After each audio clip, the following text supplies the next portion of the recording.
In Philadelphia, a perfect night for baseball as the New York Mets take on the Philadelphia Phillies for the first time here at Connie Mack Stadium. And now the Phillies going out on the field. And we'll have a rundown of the lineups for you as the umpires now have broken away from home plate. Manager Casey Stengel talking to Jocko Conlon going towards the dugout. And Gene Mock, the manager of the Philadelphia Phillies, already in the dugout. For the Philadelphia Phillies, they will lead off with Tony Taylor playing at second base. And now, ladies and gentlemen, our national anthem.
The leadoff man for the Philadelphia Phillies will be Tony Taylor. He is their second baseman. He's batting .229.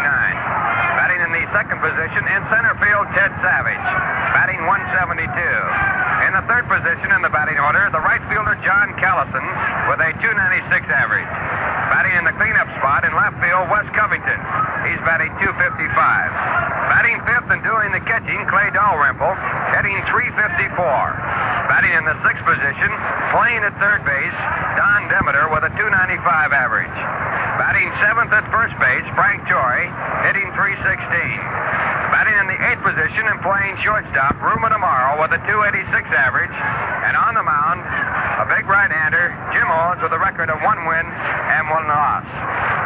For the New York Mets, their leadoff man will be Jim Hickman in center field, batting .292. Batting second at shortstop, Felix Mantilla, .327. Batting in the third position and playing second base, Charlie Neal, with a .322 average. Batting in the cleanup spot, Frank Thomas, in left field with a .318 average. Batting fifth at first base, Gil Hodges, hitting .286. In the sixth position in right field, Gus Bell, .145. Batting seventh and catching in the ball game, Sammy Taylor with a .111 average. Batting eighth at third base, Don Zimmer with an .068 average. And on the mound for the New York Mets, Roger Craig. He has won 1 and lost 3. The umpires in tonight's game, behind home plate, Chris Pellicudis. At first base, Frank Waltz. At second base, Jocko Conlon. And umpiring at third base, Ken Burkhardt. Several of the Philadelphia Phillies have been more or less waylaid by injuries and the flu. Roy Sievers, the first baseman, has had the flu, and he is able to play, but is not in the starting lineup, still weak. And in center field, Tony Gonzalez, their top hitter, out of action due to a cold in his back. So we're all set to go on a beautiful night for baseball as Jim Hickman steps in against Jim Owens, the starting pitcher for the Philadelphia Phillies. Now Owens, with his first pitch of the ball game, lined right through the middle of the diamond into center field, a base hit.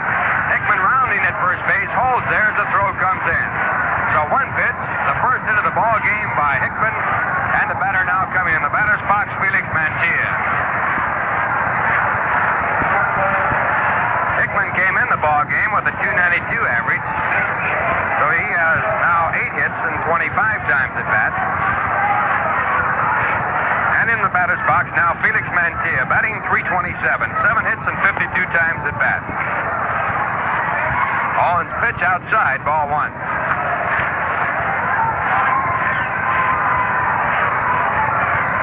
Now up already in the bullpen for the Phillies, Dallas Green. Jim Owens has been bothered with a sore arm, so manager Gene Mock getting a pitcher up right off One base hit already. A bouncing ball that goes through into left field, through the hall. Rounding at second base, Jim Hickman. The ball is juggled by Covington, but Hickman holds at second. And now the Mets with 2 straight hits have runners at first and second base, and the batter coming on now, Charlie Neal.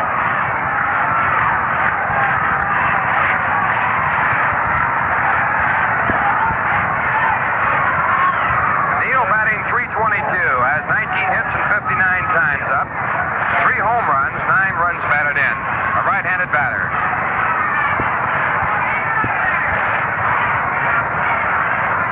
Coaching at third base, Solly Hemus. Neal looking down there for the sign. At first base, Cookie Lavagetto.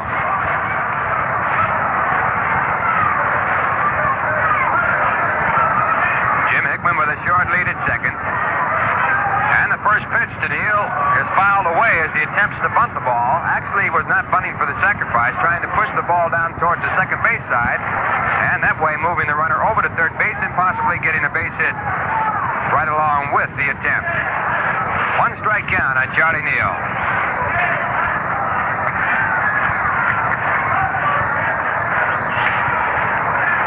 Jim Owens, a right-hander, with a 1-1 record, and he's to the plate with a pitch that's high, ball 1. 1 ball and 1 strike. No one out. Runners at first and second for the New York Mets. Mets and Phillies in previous engagements all even at 2 wins apiece.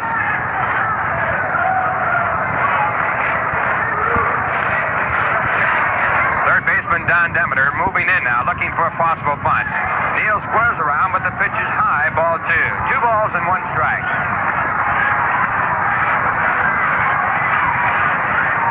Phillies bring a record of 9 wins and 9 losses into tonight's ball game. They are in 5th place in the National League standings, 6 1/2 games behind the San Francisco Giants. The 2-1 pitch by Owens. High, ball 3. 3 balls and 1 strike. So Jim Owens asking for the ball as the catcher Dalrymple comes out towards the pitcher's mound. Only a pitch away from loading them up.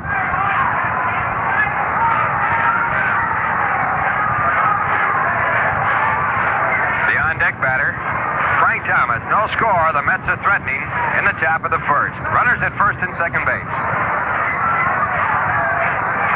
3-1 pitch as the runners go is hit on the ground to the second baseman. He is up with it, throws over to first to get Charlie Neal. But on the play, the runners move up. So Charlie Neal accomplishes the purpose of moving the runners up by hitting behind on the hit-and-run play. And now with 1 man out, Frank Thomas comes in.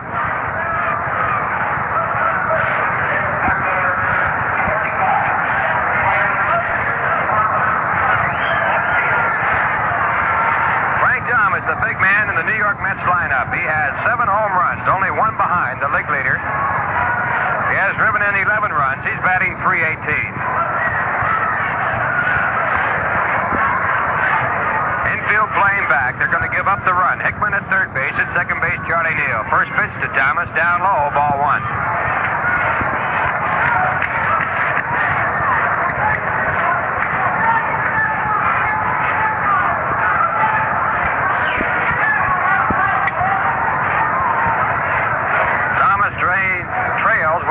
By 1 home run in the National League home run department. Change of pace, swung on, a throw to second base, but Neal back safely, Mantilla back safely on an attempt at a pickoff play at second base. Strike 1 count, 1 ball and 1 strike. Now coming out from the dugout, Gene Mock, and he's walking slowly to the pitcher's mound, along with Clay Dalrymple. Dallas Green still throwing in the bullpen for the Philadelphia Phillies. Mock talks and then comes back in. Conference number 1 on the mound by Gene Mock with Jim Owens, the starting pitcher. The shortstop Ruben Amaro also in on the conference. Ruben will be going back into service as of Monday. This series against the New York Mets will be his last until possibly July. He asked for an extension of leave but did not get it. Now the 1-1 pitch to Thomas. Low, ball 2. 2 balls and 1 strike.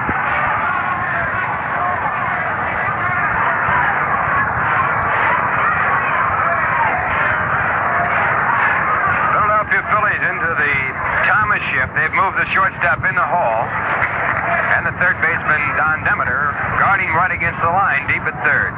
Outfield not shifted quite as much, but still shifted to the left. Change of pace, it's deep to left field. It's Ruby coming it back. It might go all the way, and there it goes. A home run.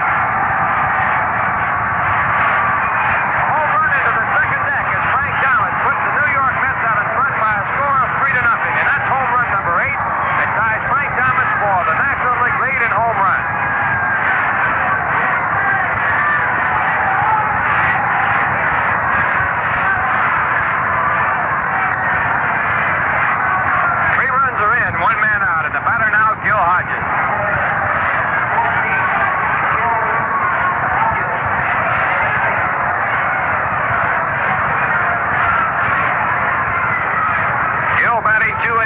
Bats on the right-hand side. He has 2 home runs and 2 runs batted in. The first pitch to him, a called strike at the knees.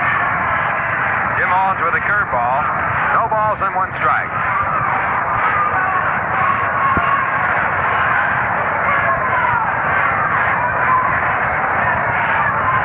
Now the right-hander into the windup, back to the plate. This one bounces in front of the plate. Ball 1. Play Dalrymple. Knocking the ball down, goes out and picks it up, and then carries it out halfway to the mound to say something to Jim Owens. Well, the Mets out in front, 3-0 in the top of the first inning. 1 man out. And Frank Thomas with 3 runs batted in. That brings his total to 14 in the RBI department.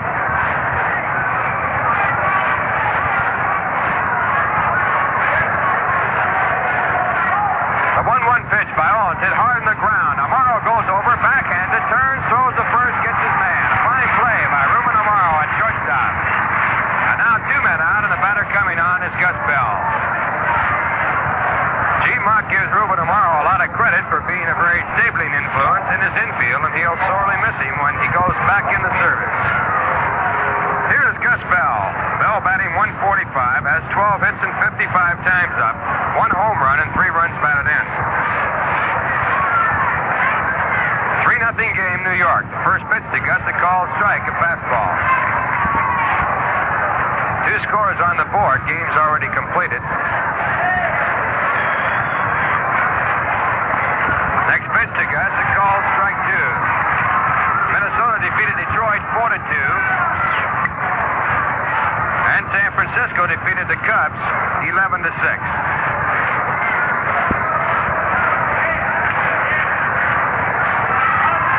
Looking for the sign from his catcher, Clay Dalrymple.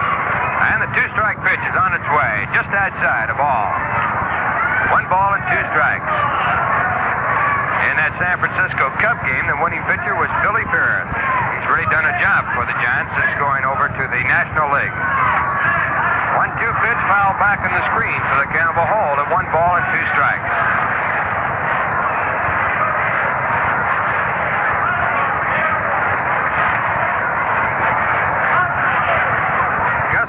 Batting, and he takes the next pitch, hits it back to the mound. A nice play by Jim Owens. He jumps to the right to come up with it, throws to the first baseman, Frank Torrey, and he gets his man.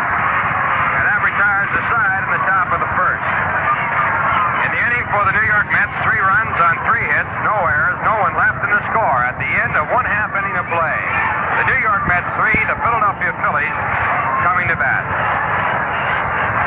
You know, fans, you take a look at modern art, and to the average guy like me, well, some of it's pretty difficult to understand. But let me tell you, there is one modern art that's easy to understand.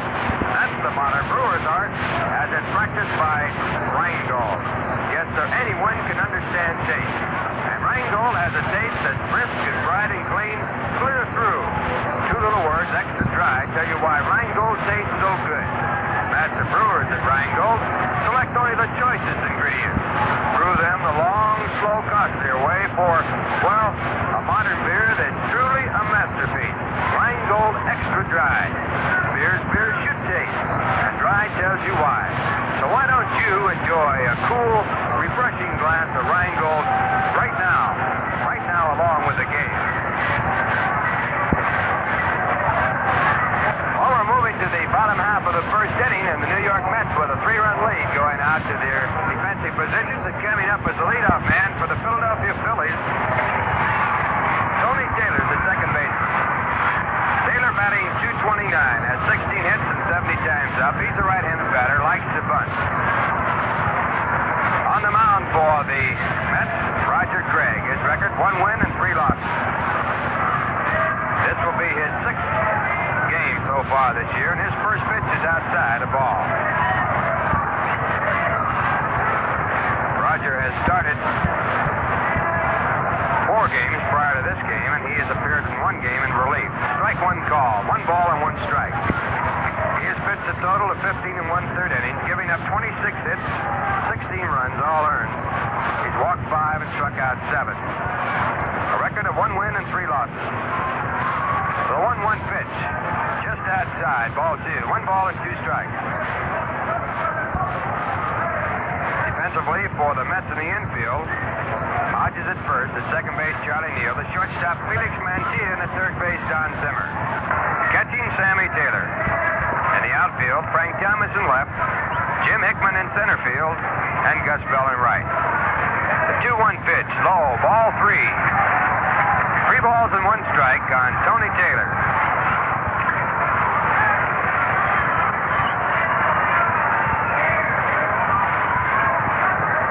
Now the 3-1 pitch to Taylor. Called strike 2 as Taylor takes it. And the count goes full. The on-deck batter, Ted Savage, with the Mets holding a 3-0 lead.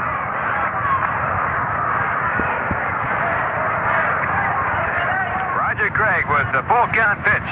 Outside, ball 4. So Tony Taylor leading off for the Phillies, draws the walk. And that brings up Ted Savage. Savage, a right-handed batter, is being pressed in the service due to the fact that their top man, Tony Gonzalez, is out with a bad back. Savage, a fine young rookie, has no home runs and 3 runs batted in, batting 172.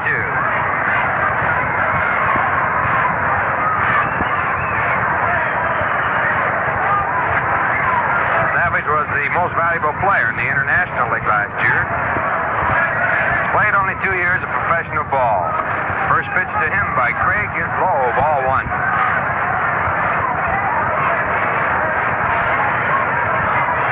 Gene Mock, the third base coach, he's one of the few managers coaching from the lines. Giving the sign to the batter. Next pitch to Savage, down just too low, ball 2. Now time called as Savage asked the umpire, the home plate umpire, Chris Pellicrutis, to look at the ball. He does and keeps it in the game, and Gil Hodges now comes in to talk to Roger Craig in the mound. The dimensions down the left field line, 334 feet. In center field, it's a big center field, 447 feet away. Right field, 329, but a high fence extending all the way around from the right field foul pole to the deep center field area.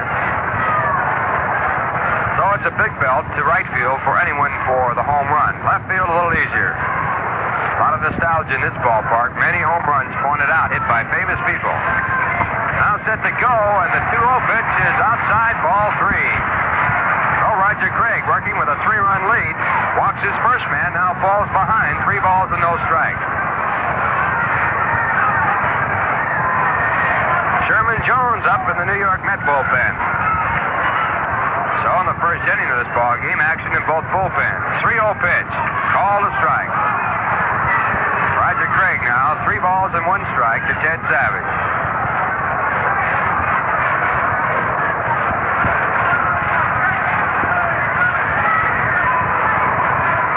Craig 3-1, and the ball is hit deep to center field. This is a long way to center. Hickman is back there, but he can't get it.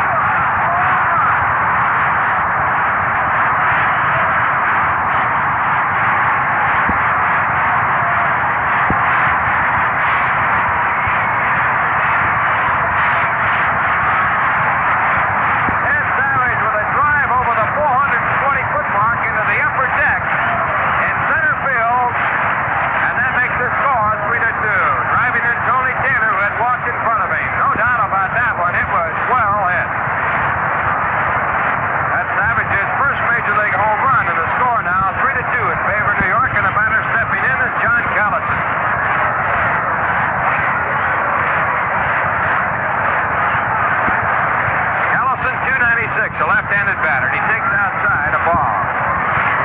Well, Roger Craig, with a 3-1 pitch, got surprised that Savage was hitting away, and he hit it deep to center field.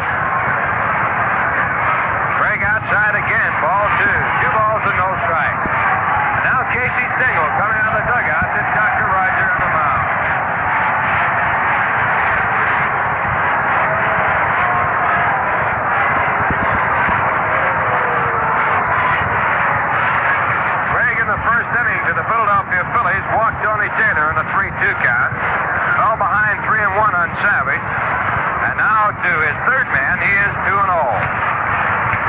So Roger, ordinarily a good control pitcher, having trouble with his control.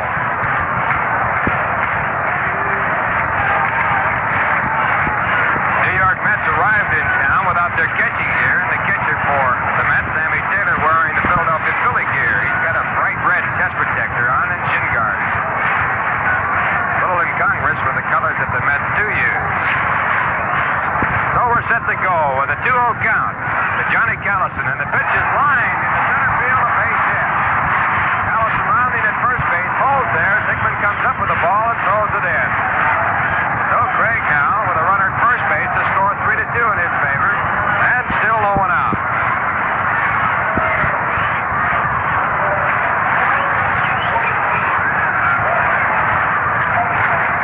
Batter in the batter's box, Wes Covington. Wes, a left-handed batter, big power hitter. He has 1 home run and 6 runs batted in, batting .255.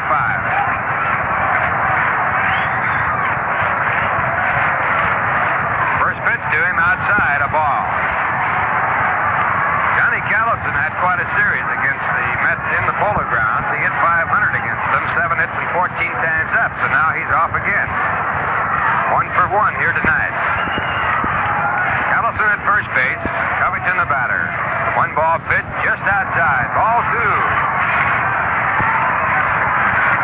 Roger Craig not missing by much, but he's off the plate. 2 balls and no strikes.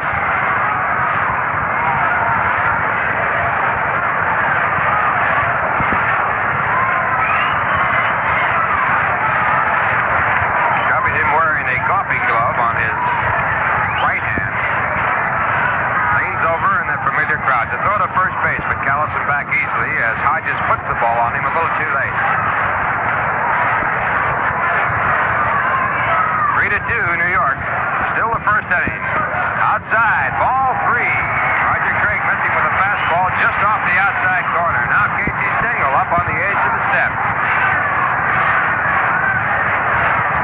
And Sammy Taylor, the catcher, asking the umpire, Pellicutis, where it was as he talks to him as Covington steps out of the batter's box. So Roger Craig with the runner at first base, now working with a 3-ball, no strike count. Ball 4 outside. Craig misses with a fastball, and here comes Casey Stengel once again. That moves Johnny Callison down 90 feet to second base. Covington on first base. Still no one out. And the Mets defending a run lead.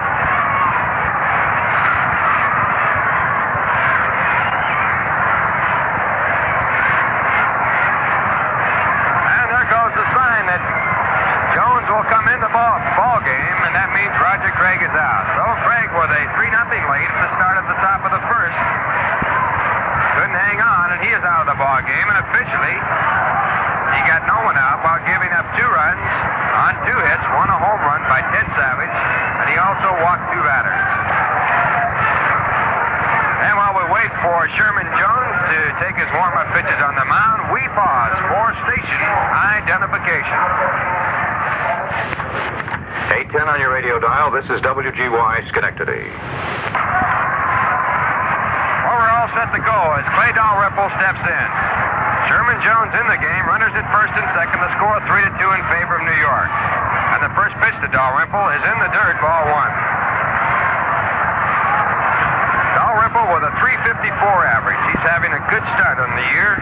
2 home runs and 12 runs batted in. Left-handed batter. Zimmer looking for the bunt at third base. Now Hodges moving back. He is not anticipating the bunt try. Next pitch to Dalrymple on the outside corner, called strike 1.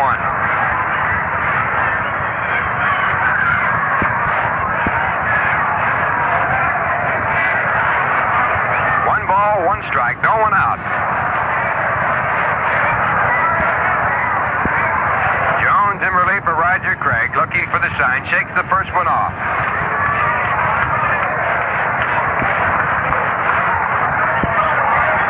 Gets set on the mound, goes into the stretch, then backs off and takes a look at the runner at first base. Hodges playing behind him, about 5 steps. Now Jones to the plate. It bounces by the catcher, Sammy Taylor, and this will move up both runners.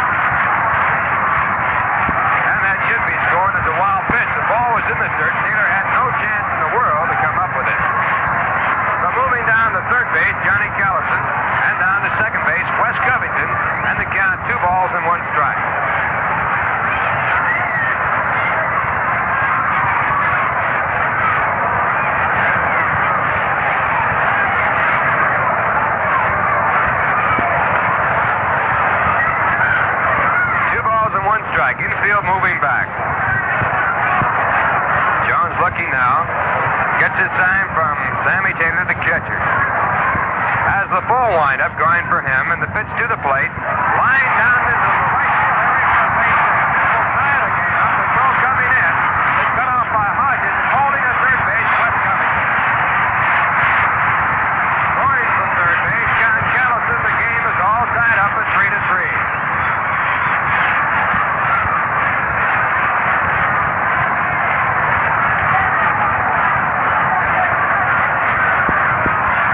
Hit so sharply by Charlie Neal at second base that Covington had no chance to score from second base as Gus Bell came up with it and threw it on in. Still low enough to score 3-3, and the batter now is Frank Torrey. Make that Don Demeter the third baseman.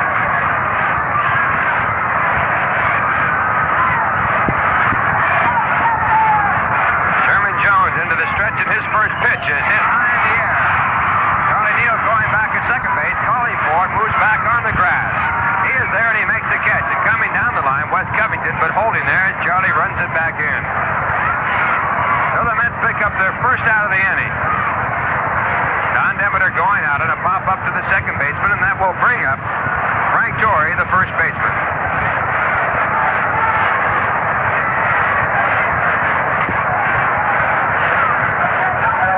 Ken McKenzie up in the bullpen for the New York Mets. McKenzie, left-hander, taking his warm-up pitches out in deep left field in the foul territory area there.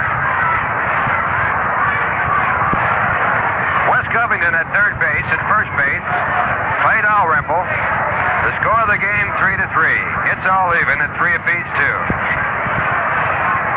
Torrey batting .316, playing in place of Roy Sievers, who has had the flu. He's a left-handed batter. First pitch to him, bounces in the dirt, gets by Taylor. He doesn't know where it is, and the fourth run scores the inning. He's going down to second base. Clay Dalrymple. Low Sherman Jones with his second wild pitch allows Wes Covington to score from third base, and that puts the Phillies out in front by a score of 4-3.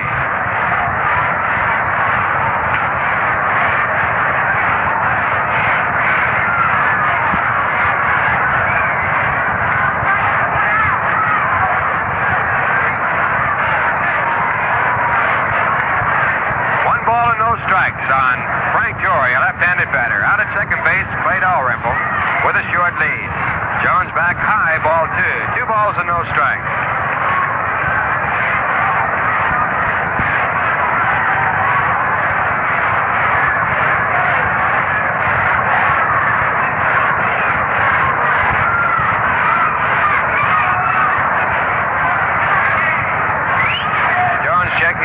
Second base now comes back to the plate. It's low, ball 3. 3 balls and no strikes.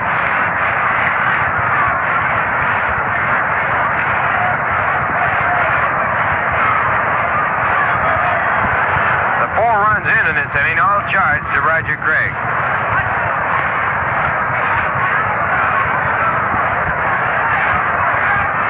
Jones with the 3-0 pitch to the first baseman. It's flying on the right field line, but curving foul.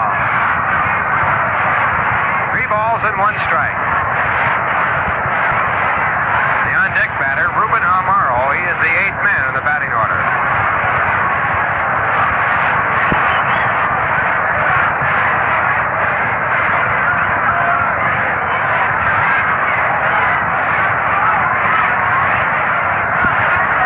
Jones checking at second base. Now comes back to the plate on the 3-1 pitch. It's hit out to right field, deep to right field. Bell going back near the wall is there. Jump high and makes the grab. Now coming back into second base on a quick play. Dalrymple the catcher. Fine catch by Gus Bell as he went high in the air, right against the wall in right field to haul it down.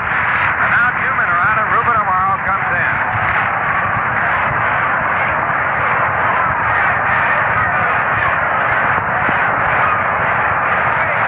And out on the pitcher's mound, talking to Sherman Jones.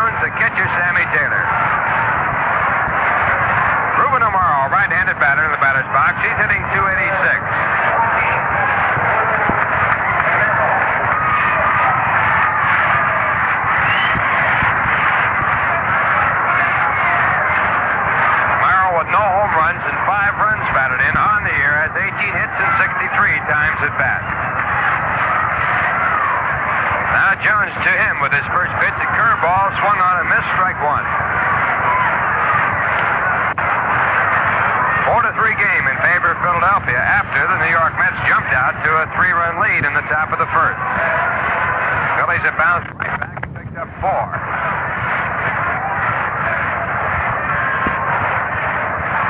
Well, in the previous series between these two teams, a lot of runs scored, and it looks as though we're going to have the same formula right here tonight.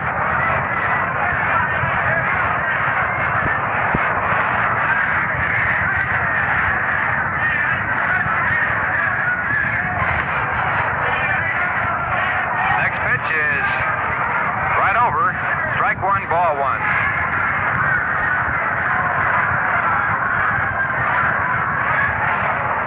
Ruben Amaro, right-hander, stepping in the box now.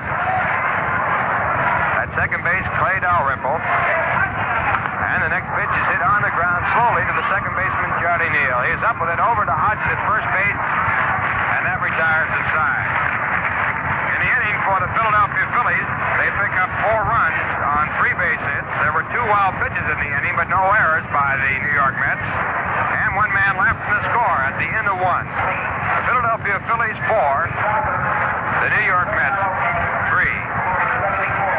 Well, after a long first inning, let's check the scores in Major League play today. In an afternoon game in Chicago, the San Francisco Giants won it 11-6 behind the fine pitching of Billy Pierce. Needed some help from Larson in the 7th. The losing pitcher in the ball game was Ellsworth for the Chicago Cubs. 1 home run in the ball game by Williams in the first with no one on. Other games scheduled in the National League: Houston and Milwaukee in a night game, Los Angeles at Pittsburgh, and Padres going for the Dodgers, pitching for the Pittsburgh Pirates, Bob Friend. And St. Louis against the Cincinnati Reds, Jackson for the Cardinals, O'Toole pitching for the Reds. Over in the American League, Minnesota defeated Detroit 4-2 in a 2-run home run in the 9th inning by Rollins, and that won it. The winning pitcher in the ball game was Klein. Make that Gronkowski in the 8th as a relief man for Lee, who started. The losing pitcher was Klein. Also, McCullough had a home run in that ball game in the 2nd for Detroit. Chicago at Boston, Herbert is scheduled to go for the White Sox against Swall for the Red Sox. Baltimore, Los Angeles in the night game. No batteries in that game as yet. And Cleveland will play at Kansas City. That game starting later on this evening. That brings you up to date on the scores. Right here, it's 4-3. And here's a quick late one. Pittsburgh out in front of the Dodgers. When they scored 2 runs in the bottom half of the first, they lead the Dodgers 2-0.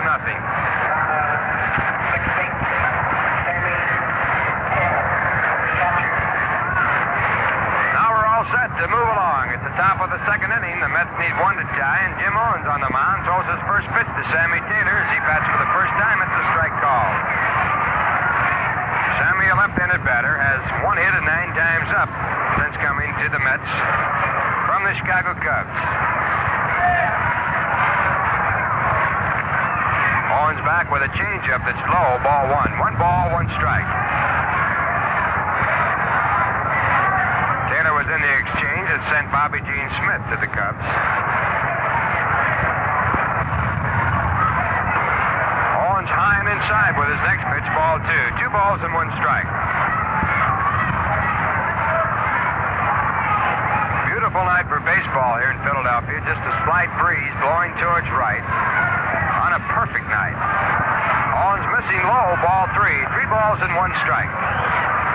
So Sammy Taylor is a leadoff man for the Mets here in the top of the 2nd. Out in front, 3-1.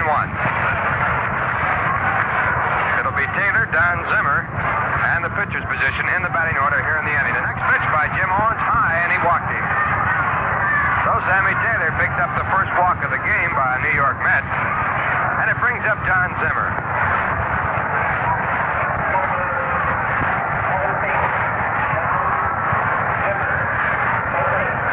Right-handed batter, 3 for 44.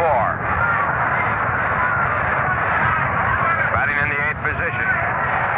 No one throwing at this point in the New York Mets bullpen, so possibly Sherman Jones will hit for himself. Now they're getting up. Ken McKenzie once again getting up. He was throwing before. First pitch to Zimmer, hit on the ground hard at the shortstop. Amaro, the play to second in time to throw to first base in the dirt, but dug out by Frank Dory, a double play.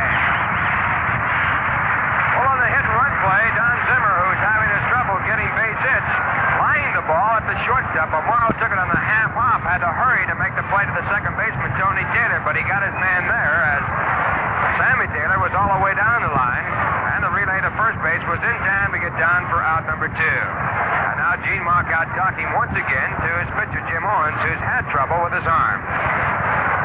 Dallas Green still throwing easily in the bullpen for the Philadelphia Phillies.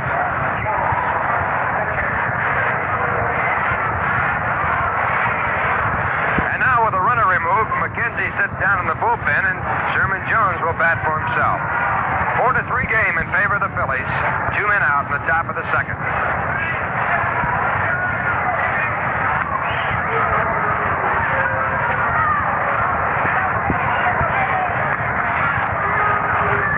Dallas Green throwing in the bullpen for the Phils, and the first pitch to Jones, a left-handed batter, is ball 1 down too low.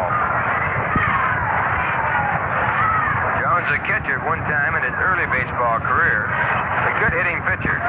Swing and a foul down in the dirt, strike 1. 1 ball and 1 strike.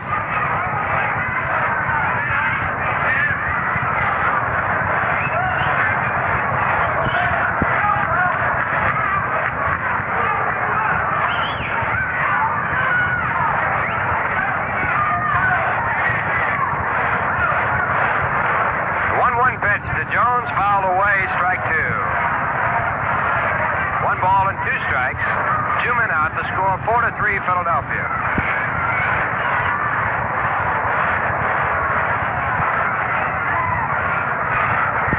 Pitcher back to the plate, and again the ball fouled away, and again the count will stay at 1-2. Jim Owens is an overhand pitcher. He throws right off the top. Salahim is coaching at third base for the New York Mets. At first base, Cookie Lavigero. The 1-2 pitch.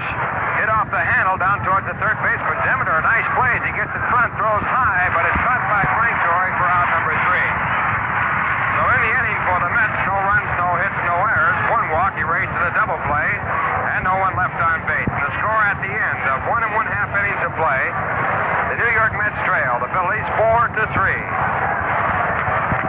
Well, with National League expanding to a 162-game schedule this year, you baseball fans can look forward to a long, enjoyable season. And, of course, you'll need to have plenty of refreshing Rheingold on hand and on ice. You know, Rheingold goes good in any season.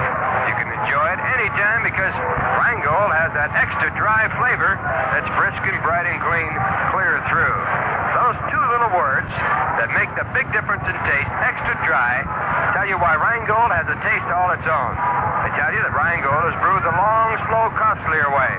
Brewed extra dry for extra enjoyment. So why not settle back with a cold glass of Rheingold Extra Dry and enjoy it along with the game? You'll join millions who say, my beer is Rheingold, the dry beer.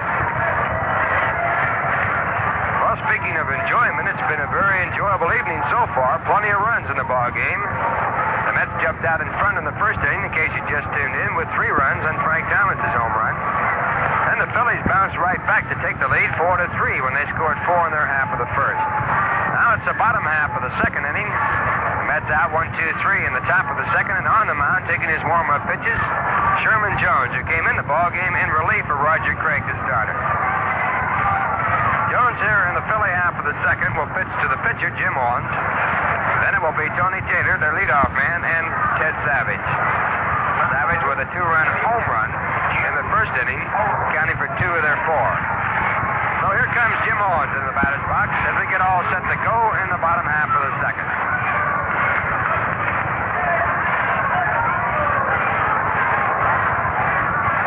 Owens a right-handed batter. And Sherman Jones into the big windup. His first pitch, called strike, a fastball through in the inside corner.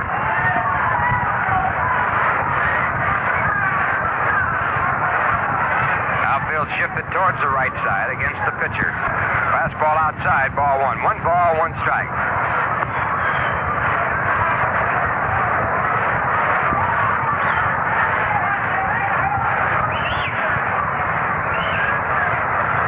Jones with a 1-1 pitch to the pitcher, and it's fouled back on the screen, strike 2. 1 ball and 2 strikes.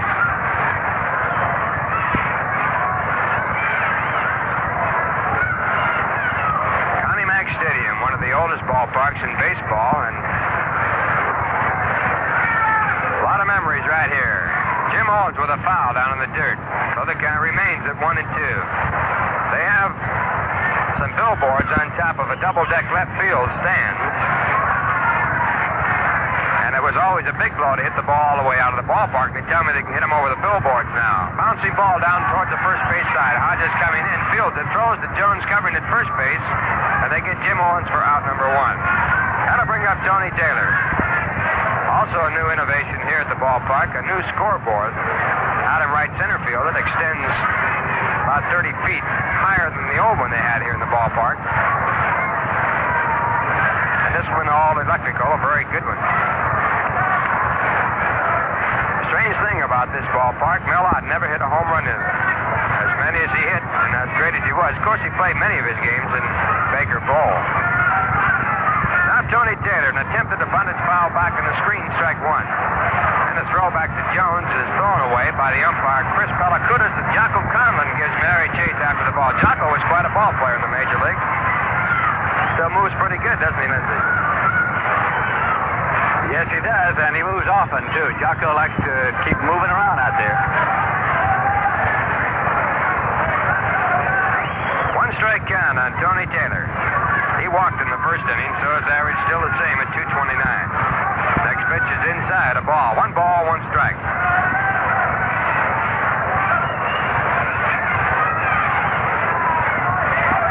4-3 game, Philadelphia.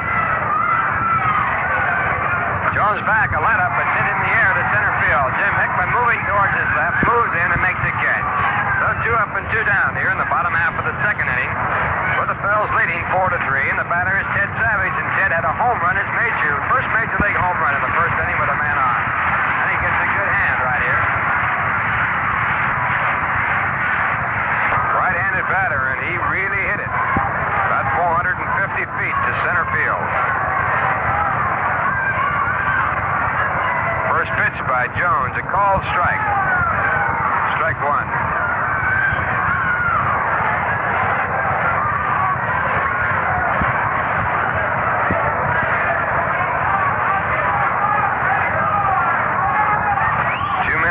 Jones fires inside. It's ball 1. 1 ball, 1 strike.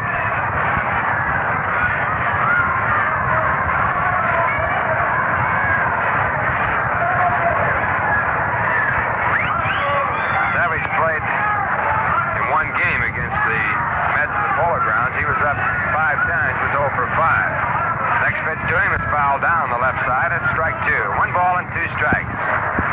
So the home run he hit in the first inning, the first hit off of New York Met pitching by Ted Savage. There's the ball hit to left field, high in the air. Thomas coming over near the line is deep in the corner, right by the warning track, and he waits and makes the catch and then retires inside. So in the second inning, both sides up, 3 up and 3 down, and the score at the end of 2 innings of play. Philadelphia Phillies 4, the New York Mets 3. Plenty of baseball coming your way, and now coming your way on the microphone, the top announcer in sports for the last 3 years, Lindsey Nelson. Thanks very much, Ralph Kiner. Number 1 man in the batting order for the New York Mets up there, Jim Hickman. Waiting for the pitch from Owens. Has a swing and a ground ball deep in the hole, fielded by Amaro. He can't throw, and Hickman is on at first base, and it's scored as a base hit for Jim Hickman.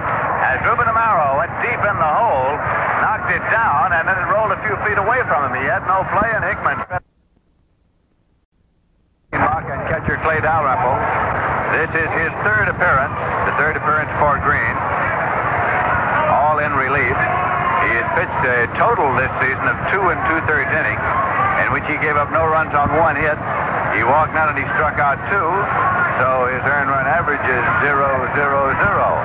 Dallas Green pitched only 2 2/3 innings previously. On in relief now of Jim Owens, who has pitched 2 innings and has faced 2 batters here in the 3rd. So right now, while Dallas Green is warming up, in order to allow our stations to identify themselves, we pause now for station identification. This is your New York Mets station in Schenectady, WGY 810 on your dial. Station for music and sports. The temperature 71 degrees. This is Lindsey Nelson with Ralph Kiner and Bob Murphy here at Connie Mack Stadium in Philadelphia, where the New York Mets are meeting the Philadelphia Phillies in the first game of a 4-game series. There'll be a single game tomorrow afternoon. We'll be on there at 1:30, game time 1:35, and then a doubleheader on Sunday. A twin bill on Sunday right here at Connie Mack Stadium. Dallas Green has completed his warm-ups now. Situation, nobody out. Felix Mantilla, the base runner at first. Jim Hickman, the base runner at third for the Mets. Charlie Neal is the batter, batting number 3 in the batting order. Grounded out second to first in the first inning, but runners were on first and second on a hit and run. He took the ball to the right side. Here's a swing and a drive going out into center field. Savage over. Shoestring didn't but tagged up at third, and coming on after the catch is Jim Hickman, and the score is tied. A great catch by Savage out in center field. Got as close as he could get to left his feet diving, pulled it up for the out, but Hickman tagged up and scored easily as the relay came on into second base. There was no advance by Mantilla, so the score is tied 4-4. On the line drive into center field, scored as a sacrifice for Charlie Neal and give him a run batted in.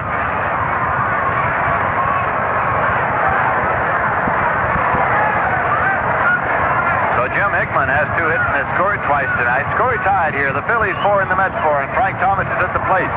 He had a home run in the first inning. Number 8 this season for him to put him in a tie for the Major League lead. Swing and a miss. Thomas took a healthy cut at that.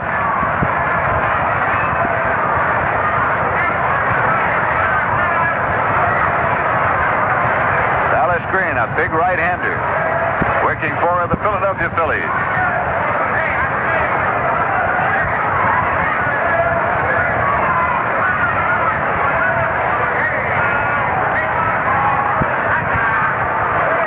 Takes his lead at first base.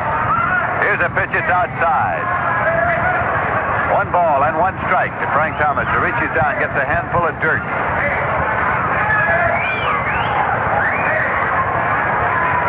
Now moves back into batting position. Thomas right up there on that plate in his favorite stance. Here's the pitch. He checked it that time. Took it low for ball 2 at 2-1. The umpire behind the plate is Chris Pellicudis. Frank Walsh is at first base. Jocko Conlon's at second, and Ken Burkhardt around at third.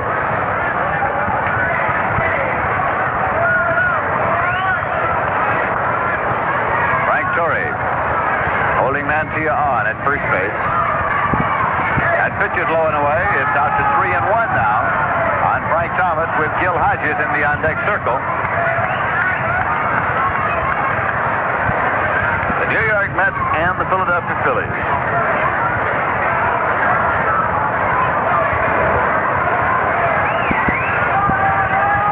One man out for the Mets. Mantilla takes his lead at first base. Here's the pitch to Thomas. He's running. Hit and run. The pitch is low. The throw to the second base. Taylor has it. And he walking as the pitch was outside.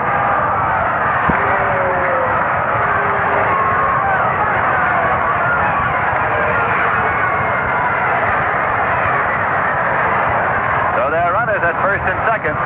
Had him running on 3-1, and Dalrymple fired on through, but the call at the plate was low, and so Thomas goes to first.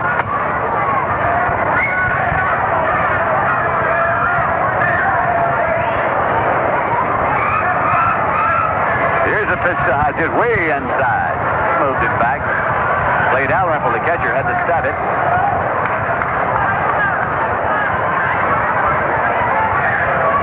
So the count to Hodges is 1-1 as he is looking down to Salihemus, the coach at third for the New York Mets. Mantilla is the base runner at second. Frank Thomas the base runner at first. 1 man out. Green is into the stretch position. Here's the pitch. It's out. It's in there for a called strike. In there for a called strike to Gil Hodges. 1 ball and 2 strikes to count now. And Gus Bell is in the on-deck circle for the Mets. Philadelphia Phillies started the night with a record of 9 victories and 9 losses in National League play this season. Percentage of an even .500. That pitch misses low. 2-2 now to Hodges. The New York Mets started the night with a record of 3 victories and 14 losses. 2 of those 3 victories over the Philadelphia Phillies.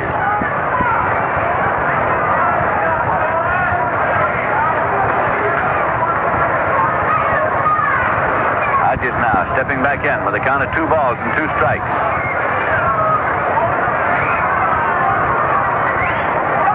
Outside, low and away. So it's out full now, 3-2 with 1 man out.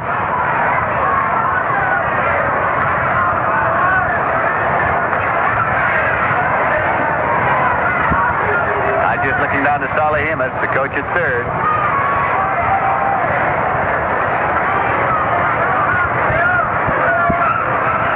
Mantia takes his lead at second. Frank Thomas takes his lead at first. Dallas Green is looking in to get the sign from catcher Clay Dalrymple. He has it now, goes into the stretch. Here's a pitch, fouled off. They were not running.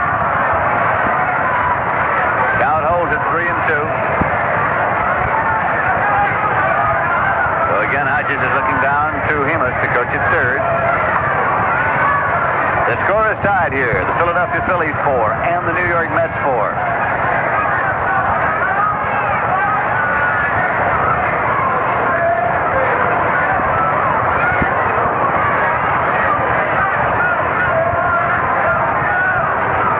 Green shakes off a couple of times. Now he's set. They're running. This one is fouled off and out of play. So on 3-2 and 1 man out. Manager Casey Stengel had him going on that pitch.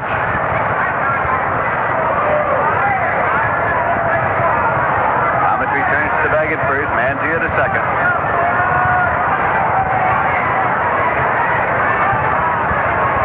Neither starting pitcher now in the ball game. We're in the top half of the 3rd inning.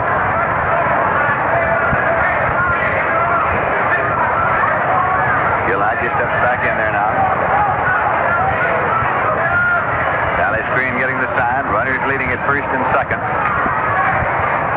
Green's into the stretch. Tony Taylor fakes over toward the bag at second. There's no play there, but Green stepped off the rubber. Now Torrey takes a couple of steps over toward the bag at first. No play there.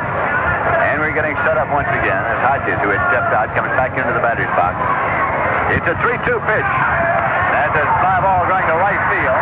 Moving over is Johnny Callison. Mantia is tagged up at second. Callison makes the catch. Mantia goes to third.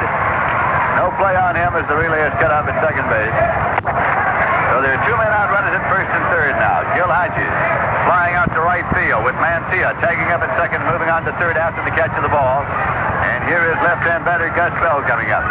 Grounded out pitch to the first in the first inning. Nothing for 1 tonight. Gus Bell is batting number 6 in manager Casey Stengel's batting order for the New York Mets.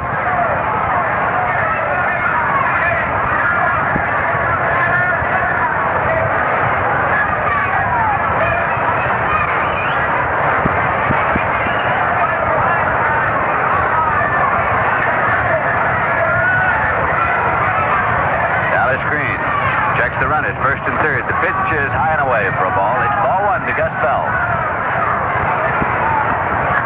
In case you have joined us recently, the New York Mets got out in front early tonight by scoring 3 big runs in the top half of the first inning. The Phillies came back to get 4 in the bottom of the third to go ahead 4-3. The Mets have just now tied it up 4-4. With 2 men out, they have runners at first and third. Here's the pitch to Gus Bell. Taken high for ball 2. It's 2-0. Defensively, the Phillies have Frank Torrey at first base, Tony Taylor at second, Ruben Amaro at short, and Don Demeter at third. Wes Covington is in left field, Ted Savage is in center, and Johnny Callison is in right. Clay Dalrymple is the catcher, and Dallas Green is now the pitcher. Jim Owens was the starter.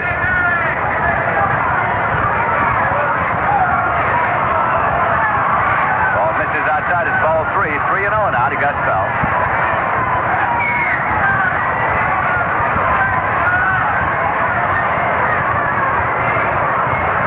A run scored by Hickman on Charlie Neal's sacrifice fly was charged, of course, against Jim Owens since he put him on base. So all 4 runs are charged against Owens. He takes it high and walks, and the bases are loaded. Gus Bell goes down to first base.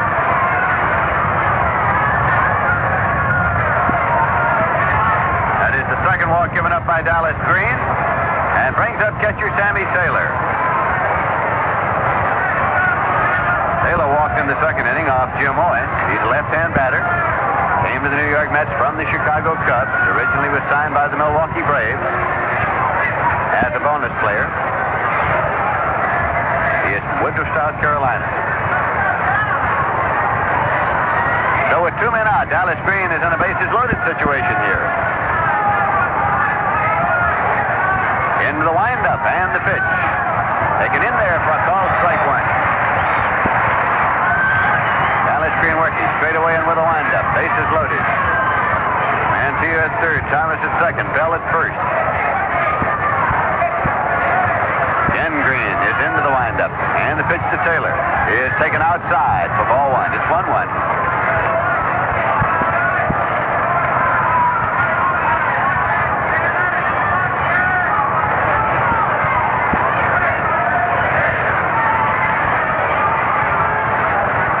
Taylor wearing the number 16 on his back, the same number worn by Bobby Gene Smith, who went to the Cubs in that deal.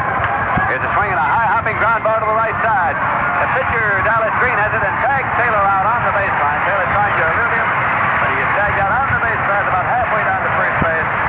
And so the New York Mets are out in the top half of the third inning, getting 1 run on 2 hits. There were no errors and 3 men left on base. So at the end of 2 1/2 innings of play at Connie Mack Stadium in Philadelphia, the score is the New York Mets 4 and the Philadelphia Phillies 4. Coming up now, jazz, smooth, suave, and sweet. Listen.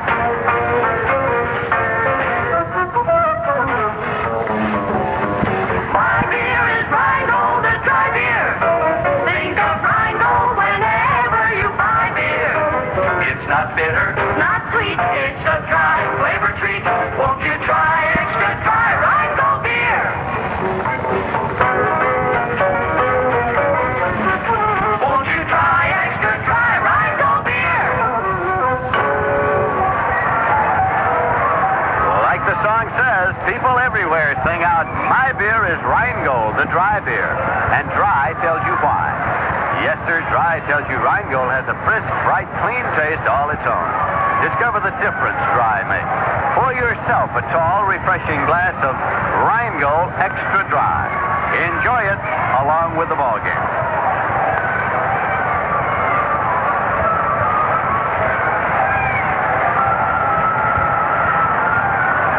We're going now to the bottom half of the third inning with the score tied 4-4. And the Philadelphia Phillies will send up Johnny Callison, Wes Covington, and Clay Dalrymple batting in the batting order, number 3, number 4, and number 5. Jim Owens and Roger Craig, the starting pitchers, now out of the ball game and both off the hook as the score is tied 4-4.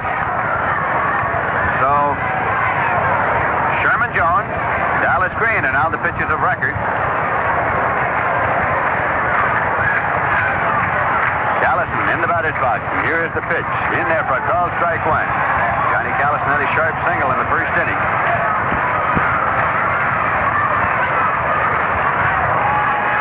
Left-hand batter.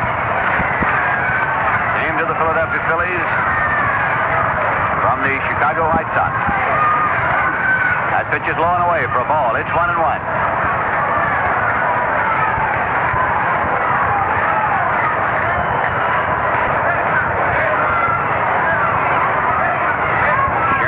Looking in to get the sign. A swing and a ground ball to Gil Hodges. He puts it away, picks it up, goes to first, and he's safe at first base.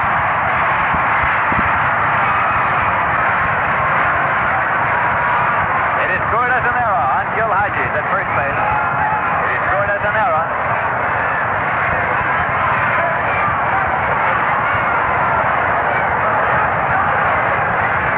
It was a ground ball. As he stooped to field it, he booted it away a few steps and chased it over, picked it up with his bare hand and threw to Sherman Jones. Almost in time, but not quite. So scored as an error as the Phillies have a runner at first, nobody out. Left-hand batter Wes Covington is at the plate. Here's the pitch to Covington. It's in the dirt. Blocked by Taylor, keeps it out in front of him. There's no advance. Sherman Jones had 2 wild pitches in the first inning.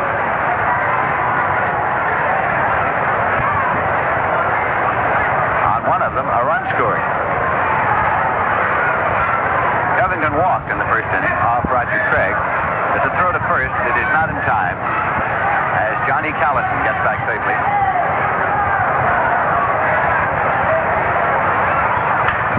As the drive going deep to right field, Gus Bell going back. He's in the warning track. He is calling, and he takes it for the out.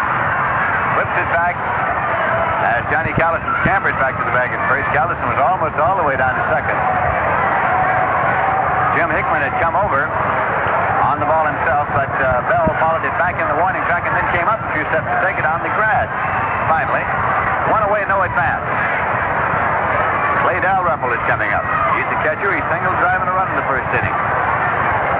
He has been ripping the baseball for the Phillies since the very start of the season.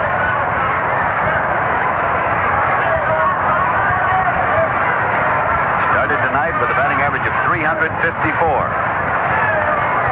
Including 2 home runs, 12 runs batted in. Pitch is down low, and he's batted in 1 tonight, so he has 13 runs batted in for the season.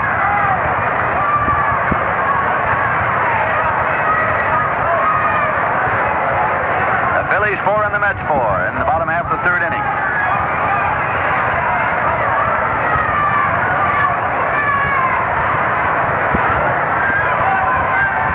Here's the pitch. It's outside. Ball 2-0. Roger Craig was the starter for the Mets tonight. He opened up by walking Tony Taylor. Then Ted Savage hit a 3-1 pitch into the upper deck for a home run. A tremendous wallop, his first major league home run. That gave the Phillies 2 runs. And John Callison singled. Wes Covington walked, and at that point, manager Casey Stengel removed Craig and brought Sherman Jones on. Craig, normally a fine control pitcher, was having trouble with his control. As a drive going to center field, Jim Hickman heading over towards the scoreboard is back as far as he can go. He's going to play it off the wall. Pitches to the wall. One run is coming in. And Clay Dalrymple on his way to third. Now the relay comes in. He holds up at third base. A wallop off the scoreboard, and Hickman actually had to run it down. After it hit up on the scoreboard and the ricochet came down, he had to run it down at the base of the scoreboard. In the meantime, Johnny Callison had scored. Clay Dalrymple went all the way to third, gets the run batted in, and the Philadelphia Phillies are out in front by a score of 5-4. That ball bounced high in the air after it hit the scoreboard. Evidently it hit a ledge out there and went high up in the air, and Hickman had no chance to make the play any faster. Right here's Don Demeter at the plate. Rangy right-hand hitter. Sherman Jones works for the windup. Swing and a miss. Strike 1. There's 1 man out for the Phillies, batting here in the bottom half of the third inning. The Phillies having taken the lead by a score of 5-4.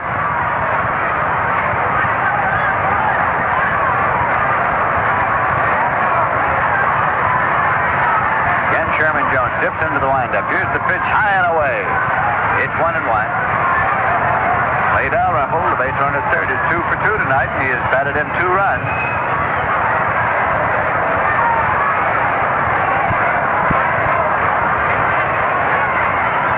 Up, and the pitch swung on. That's a fly ball to center field. Gus Bell is coming over now, and he takes it. Tagged up as Dalrymple. He draws the throw, but does not come in as Bell wings it all the way into Taylor at the plate. It was in right center. Hickman, who was shaded over toward left on the right hand, about to start it over, and then Gus Bell cut over and called for it. So there's 2 men out. One is still at third, and Frank Torrey is coming up to score that.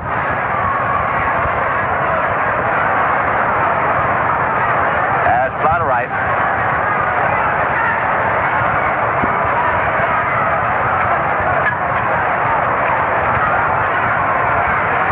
Frank Torrey's a left-hand batter. Right out to right field in the first inning. The run scored by the Philadelphia Phillies here in the bottom half of the third is unearned.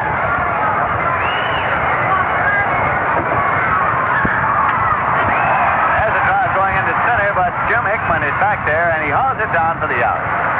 So Torrey has flied out to center, and in the bottom half of the third inning, the Philadelphia Phillies got 1 run on 1 hit. There was 1 error and 1 man left. And so at the end of 3 full innings of play, the score is the Philadelphia Phillies 5 and the New York Mets 4.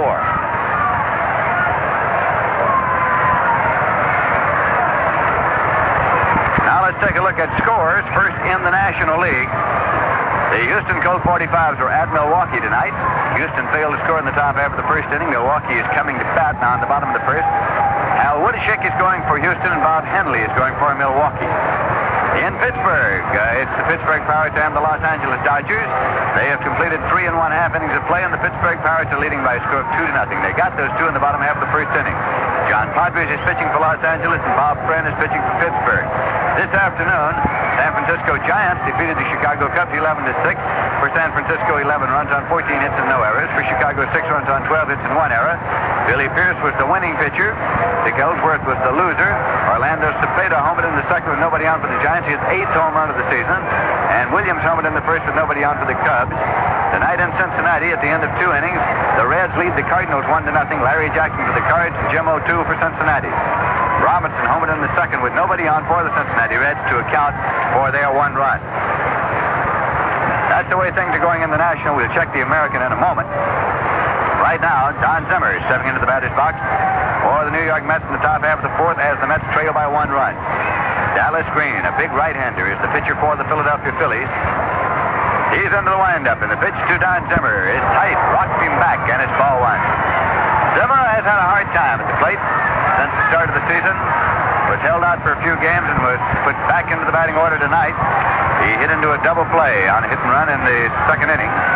Hard smash, but right at the shortstop. Here's one right at Dallas Green. He knocks it down, picks it up, plays over the first in time, and he's out.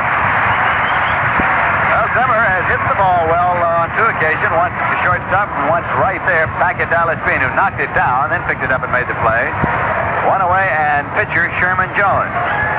2 up here now. He's been up 1 time, and he grounded out short first. He's a left-hand batter. In the American League this afternoon, the Minnesota Twins defeated the Detroit Tigers 4-2. As Bonikowski was the winner and Klein was the loser. Tonight in Boston, at the end of 3 1/2 innings, the Chicago White Sox 4 and the Boston Red Sox nothing. Ray Herbert for Chicago. Don Schwal started for Boston, and Fornelis hit a homer. Fornelis relieved him in the 4th inning. Camilo Carrion homered for the White Sox in the 4th inning with 2 men on to account for those 3 runs. Baltimore is at Los Angeles tonight. Here's a pitch to Jones, down low for a ball. No score, of course, on the game yet on the coast, and Cleveland is at Kansas City. No score yet on that one. So that's the way things are going elsewhere in the major leagues. As right here, the Phillies lead the Mets by a score of 5-4. Sherman Jones is at the plate. Dallas Green's pitch is swung on and fouled off. 1-1 to count.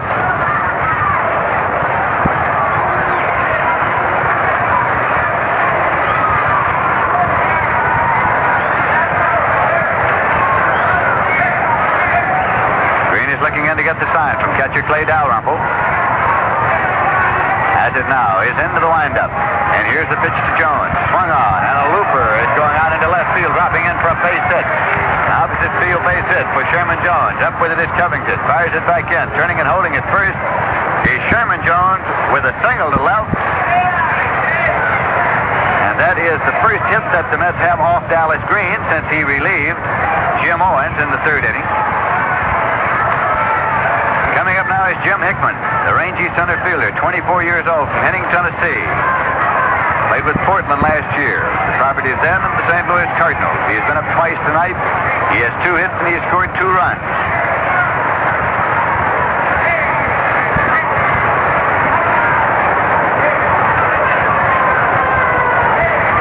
Sherman Jones takes his lead at first. Here's the pitch. It's in there for a called strike to Jim Hickman. Sherman Jones not using a jacket. Doesn't need one here tonight. Extremely pleasant night for baseball at Connie Mack Stadium in Philadelphia.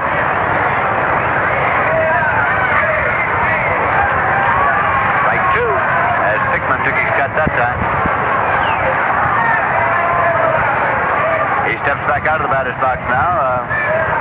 Goes through a small routine of calisthenics and comes back in. He has a strike 2 count. There's 1 man out. Mets have the potential tying run on at first base. Sidearmed him low. It is 1-2. Mets and the Phillies play here tomorrow afternoon in a single game and a big doubleheader on Sunday.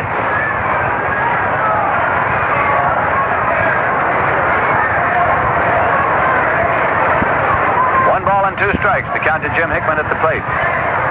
Here's the pitch. Taken outside for ball 2. It's 2-2 now.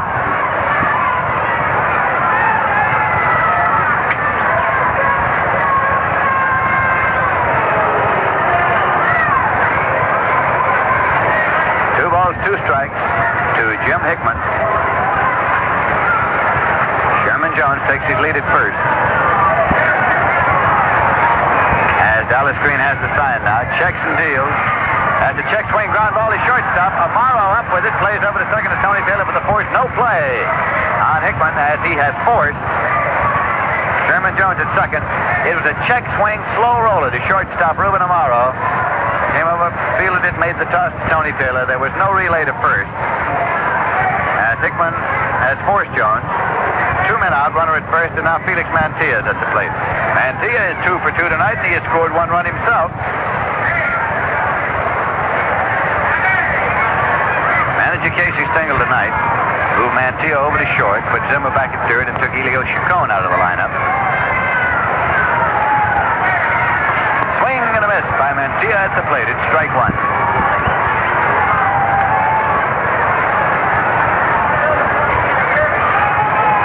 Mantilla now steps back into the batter's box.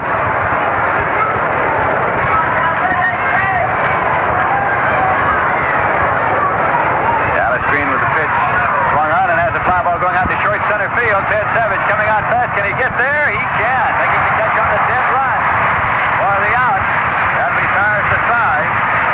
Ted Savage making a long run in on the short fly ball to make the catch on the dead run. And in the top half of the 4th inning, New York Mets got no runs on 1 hit, no errors, and there was 1 man left. So at the end of 3 1/2 innings of play, the score is Philadelphia Phillies 5 and the New York Mets 4.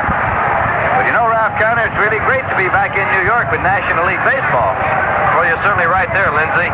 You know, New York has so much to see and do that it's impossible to run out of fun. And it seems like wherever you find fun in New York, you always find plenty of cool, refreshing Rheingold Extra Dry. Well, sure, and that's because Rheingold has a taste that just naturally seems to go with good times. A flavor that's brisk and bright and clean, clear through. It's beer as beer should taste, and dry tells you why. It tells you that Rheingold is brewed the long, slow, costlier way. Brewed extra dry to be extra refreshing. Any wonder it's the choice of millions everywhere?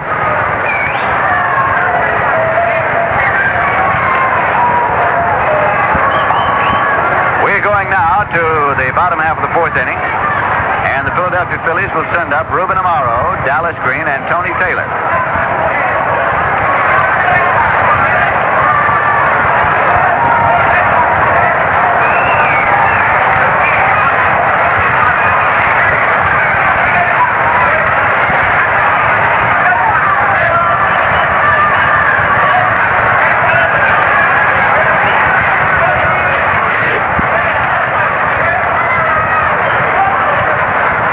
At the mound right now as Felix Mantilla comes in from shortstop to have a word with Sherman Jones. Ruben Amaro is standing loosely in the batter's box waiting for proceedings to resume here at Connie Mack Stadium in Philadelphia.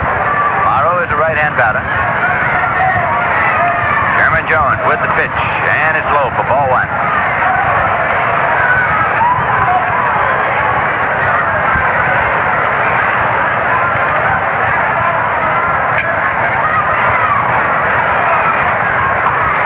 Foul ball off the end of the bat. 1 ball and 1 strike. Ruben Amaro, you'll recall, was in the armed services. It's pitched and it's high. And has simply been home on leave for the duration of the baseball season thus far.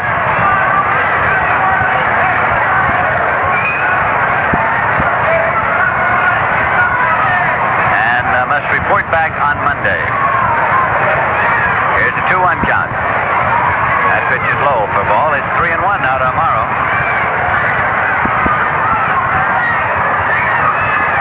He grounded out second to first in the 1st inning.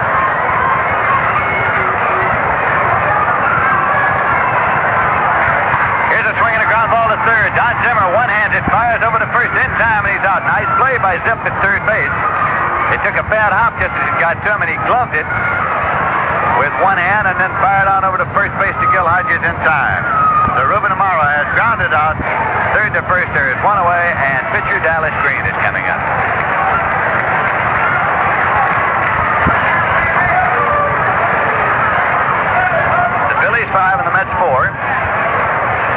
have 6 hits, the Phillies have 4 hits up to right now. Sherman Jones with the windup and the pitch to Green. It's in there for a call, strike 1. Venus Lowry coaching at first, and Gene Moss, the manager, running the club from the lines at third for the Philadelphia Phillies. Pitch to Green. In there for a call, strike. Strike 2 count. As Ralph Kiner pointed out, Dallas Green is reputed to be a good hitting pitcher.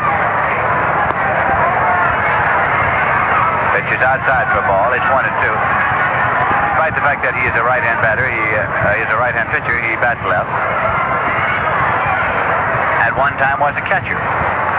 So was Sherman Jones out there on the mound right now for the New York Mets. There's a drive going into center field for a base hit for Dallas Green. Jim Hickman one-hands it, fires it back in, and Dallas Green takes a wide turn and holds at first base with a solid single into center.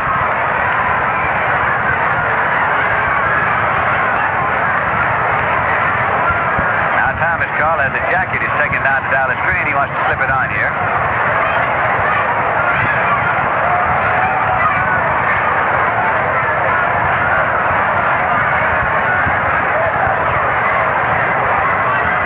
Coming up, the leadoff man in the batting order, Tony Taylor.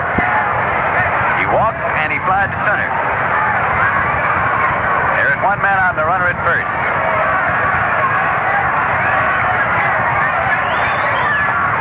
Is low for ball 1. Gil Hodges is not trying to hold Green on at first, playing behind the runner in his defensive position there.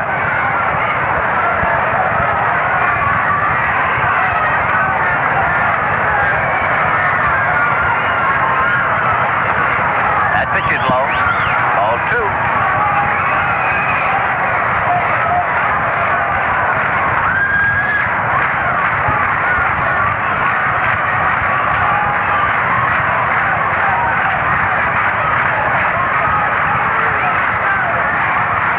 Count out of Taylor at the plate. In there for a call, strike 1. It's 2-1.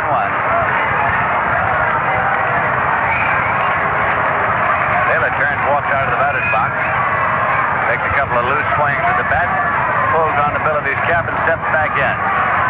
2 balls and 1 strike to count to him. 1 man out with a runner at first. Swinging a foul ball out of play, up and into the upper deck of the stand.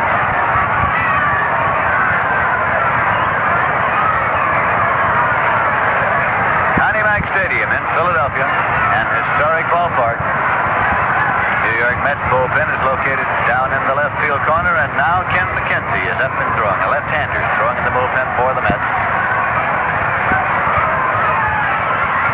That pitch goes high to Tony Taylor. 3-2 the count now with 1 man out, and pitcher Dallas Green is the base runner at first.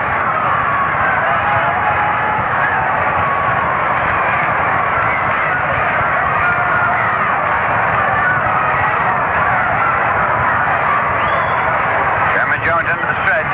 He's running the pitcher at first. The pitch is inside. He walked him. Dallas Green was off and running on that pitch. 3-2 with 1 man out. Taylor's on his second walk of the night. And there's a conference at the mound right now. And while the conference is going on, in order to allow our stations to identify themselves, we pause now for station identification. This is the General Electric station in Schenectady, WGY 810 on your dial.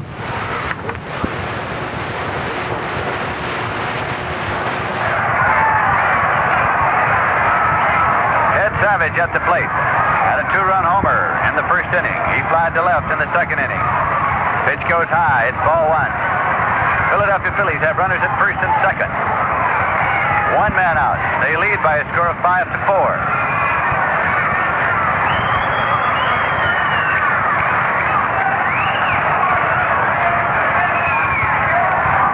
Stepped off the rubber. Gil Hodges, the first baseman. Had Tony Taylor, the base runner at first, moving back toward the bag. Swinging a foul ball off the bat of Savage. It's 1-1 now. 1 ball and 1 strike.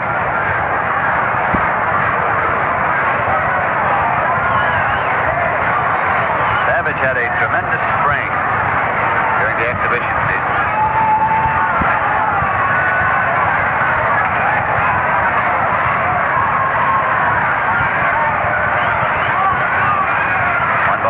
To count to him, swings the bat loosely. Now has stepped out of the batter's box. In turn, Sherman Jones now has stepped off the rubber. Savage is back in, wearing the big number 7 on his back. Sherman Jones stepped back off the rubber, did not throw. He bluffed to throw, but did not throw the ball. And of course, as usual, the cry of ball goes up all over the ballpark. Situation, runners at first and second. One man out. A count of 1 ball and 1 strike to Ted Savage at the plate. Right-handed Sherman Jones deals. In there for a call, strike 2. It's 1-2.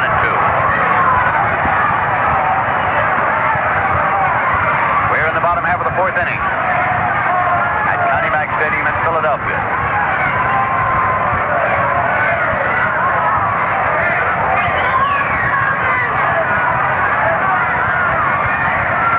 Jones looking in to get the sign from catcher Sammy Taylor. He has it now. Pitch misses low and away. Outside it's 2-2 now. 2 balls and 2 strikes. Ted Savage, who pounds the plate a couple of times. Then straightens up as Sherman Jones takes a little walk around over to the rosin bag. Now comes back to assume the pitching position. On the rubber, he's looking in to get the sign from Sammy Taylor. Runners leading at first and second. He's into the stretch. The pitch is on the way. In there for a call, strike 3. Struck him out.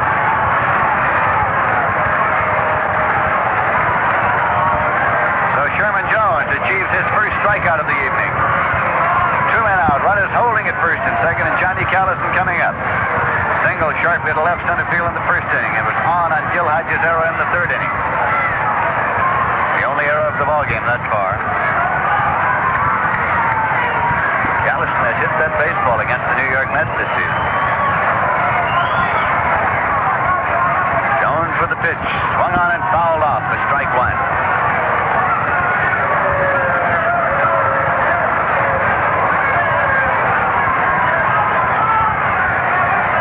Strike 1 count to Callison.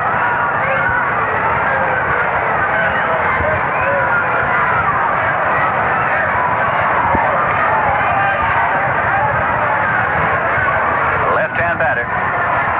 Runners lead at first and second. Here's the pitch. Tight. 1-1.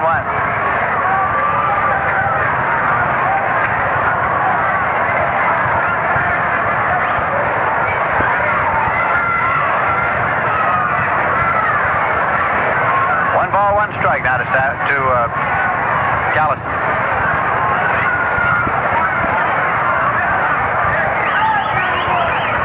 Jones looking in for the sign.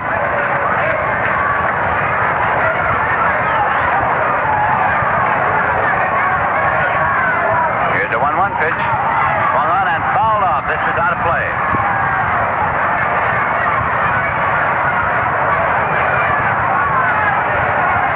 One and two.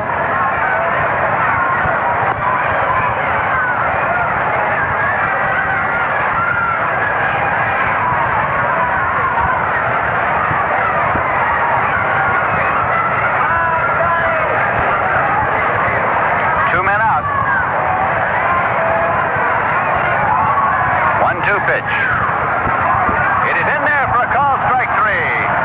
Caught him looking, so Sherman Jones strikes out Ted Savage and Johnny Callison to get out of what could have been trouble in the bottom half of the 4th inning as the Phillies go out no runs, 1 hit, no errors, and 2 men left. And at the end of 4 full innings of play at Connie Mack Stadium in Philadelphia, the score is Philadelphia Phillies 5 and the New York Mets 4. Well, let's take a look at what's happening elsewhere in the Major League. First, looking at the National. At the end of 1 inning of play, the Milwaukee Braves lead the Houston Colt 45s 4-0. Milwaukee got 4 runs in the bottom half of the 1st inning. Woody Schick started for Houston, but Bob Bruce relieved him in the 1st inning. Bob Henley is going for Milwaukee. The end of 4 innings of play in Pittsburgh. It's the Pirates 2, the Los Angeles Dodgers 0. Padres against Bob Friend. This afternoon, the San Francisco Giants kept right on rolling, defeating the Chicago Cubs 11-6. Billy Pierce the winner, Dick Ellsworth the loser. Orlando Cepeda hit his 8th homer of the season. In the second with nobody on, Williams homered. for the Chicago Cubs. Tonight in Cincinnati, at the end of 3 innings, it's the Cincinnati Reds 2 and the St. Louis Cardinals nothing. Larry Jackson against Jim O'Toole. Robinson and Cardenas have homered for the Cincinnati Reds. In the American League, the Minnesota Twins defeated the Detroit Tigers 4-2 this afternoon. Bonikowski the winner and Klein the loser. Tonight in Boston, at the end of 4.5 innings of play, the Chicago White Sox 4, the Boston Red Sox nothing. Herbert for Chicago, Schwal started for Boston, Cornelius in the fourth, Carry on homered in the fourth with 2 on. Baltimore's on the coast tonight against the Los Angeles Angels, no score there. Cleveland is in Kansas. Charlie Neal is at the plate to lead off for the Mets in the top half of the 5th inning. Right-hand batter. Nothing but one officially tonight. Dallas Green winds and fires, has a fly ball to right field. John Callison comes in, takes it for the out. Charlie Neal hopped on the first ball pitched by right-hander Dallas Green. Slide out to right, one away, and Frank Thomas is coming up. He had a home run, a big 3-run homer in the top half of the first inning. His 8th homer of the season to put him into a tie for the Major League lead in the homer department. He walked in the third. He's 1 for 1 officially tonight.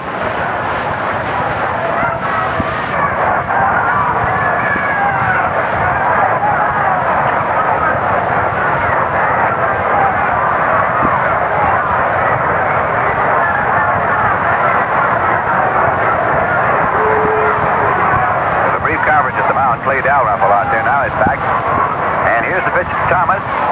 He takes it for strike 1. Took the stride but didn't bring the bat around. And umpire Chris Bellacutis behind the plate says it's in there for a strike.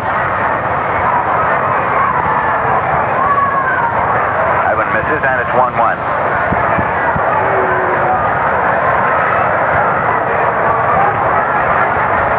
Frank Thomas, of course, batting in the cleanup spot in the batting order for the New York Mets.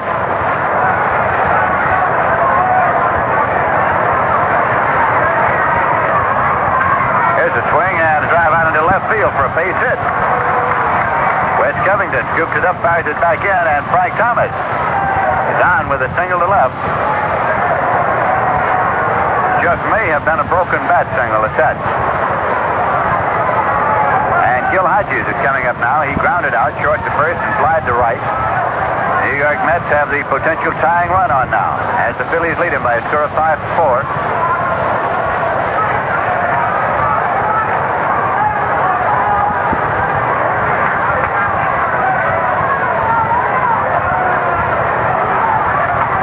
Swing and a ground ball foul off the end of the bat of Gil Hodges.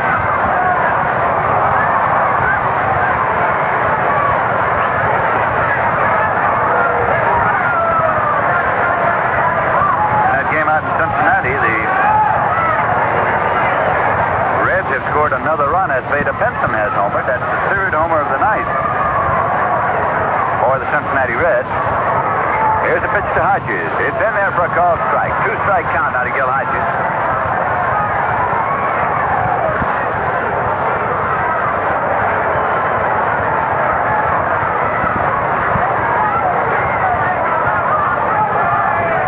Takes his lead at first. Now Hodges steps back out of the batter's box.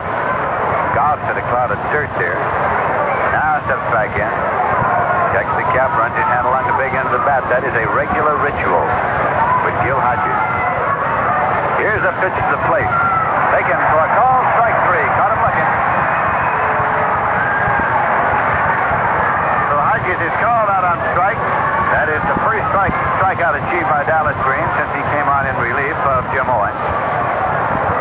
Matter of fact, that is the first strikeout of a Met tonight. And here is Gus Bell coming up. He grounded out pitch to the first and he walked. There are 2 men out. Thomas is the base runner at first.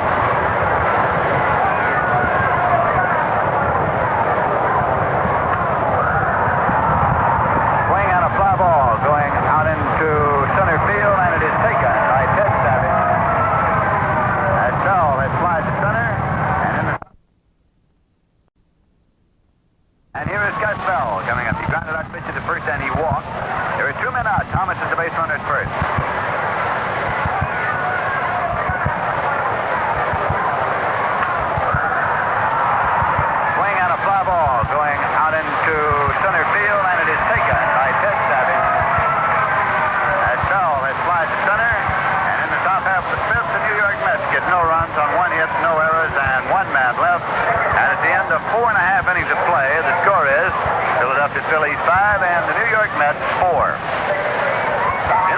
the time of year when everybody's trying to guess who will win the National League flag, and it seems like nobody ever agrees. People pick different teams for different reasons. But when it comes to selecting New York's favorite beer, well, millions agree. It's Rheingold Extra Dry. And the reason? Because Rheingold has a flavor all its own, and dry tells you why. Two little words, extra dry, tell you that Rheingold is brewed the long, slow, costlier way for a taste that's brisk and bright and clean clear through. Brewed extra dry to be extra refreshing. So why don't you stock in a supply of refreshing Rheingold and enjoy a glass along with the game? Soon you'll find yourself joining the millions who say, my beer is Rheingold, the dry beer.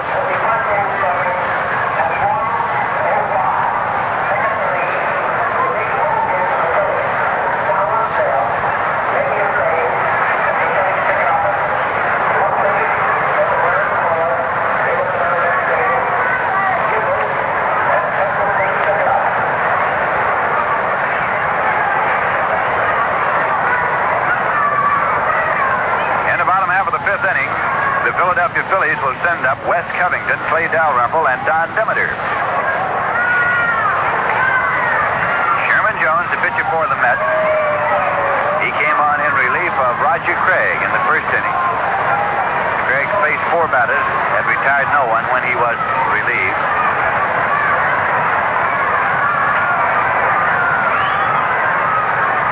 Wes Covington, left-hand batter.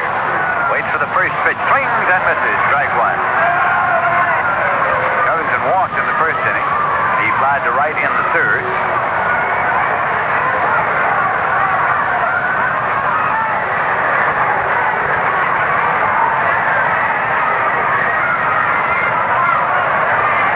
Sherman Jones into the windup. Pitch swung on and missed, strike two.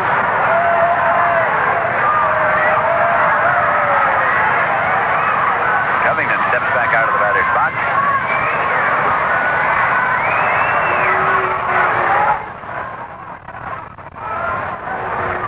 Now he's set. Swinging the big bat as Sherman Jones works for the windup and the pitch. Swung on and has a fly ball going into right field. Gus Bell is coming in. He is called, he's waiting, and he takes it to the out. So Covington, for the second time tonight, is flied out to right. One away, and Clay Dalrymple coming up. Single, triple, has driven in 2 runs. The season this fellow's having so far.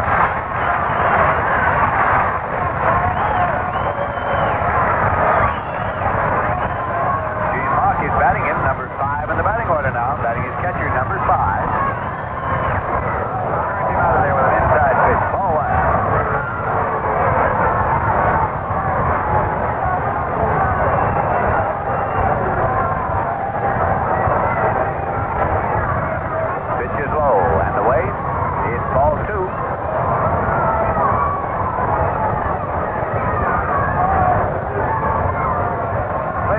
Stands in there with a wide stance. Very short stride.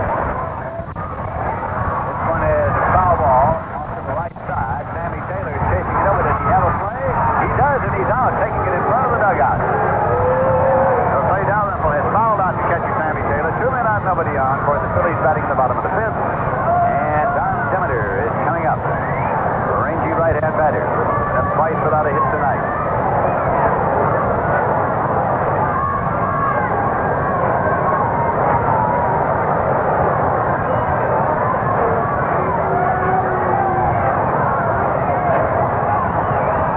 To get the sign from Sammy Taylor as it dips into the windup. Pitch to Demeter. Swung on and fouled off. Strike one.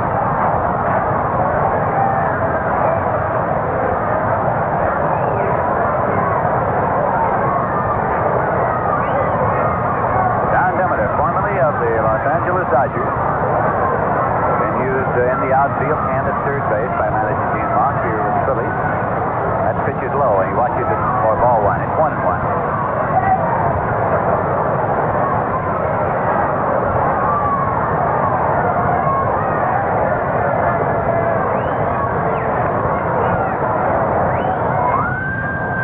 Charlie Neal at second base, right at back on the edge of the outfield grass on Demeter. That pitch is high and away. 2 balls and 1 strike. shortstop Felix Mancia, shaded around toward the hole.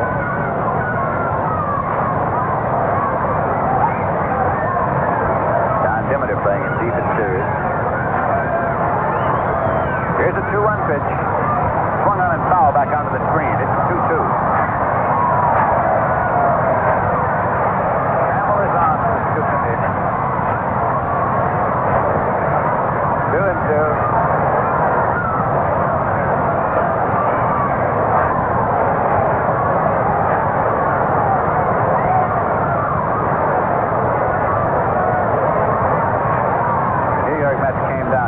By train today. There's a swing and a ground ball to short. Mancia scoops it up, sidearms it over to Hodges in time, and Demeter's out. So the Philadelphia Phillies go down in order. Covington, Dalrymple, and Demeter out of there in the bottom of the fifth with no runs on no hits, no errors, and nobody left. And at the end of 5 full innings of play at Connie Mack Stadium in Philadelphia, the score is the Phillies 5 and the Mets 4. You know what separates the men from the boys in this game? Consistency in the clutch. Day after day, you can count on a real big leaguer to make the play that's right. And among filter cigarettes, there's one brand you can count on to give you the taste that's right every time.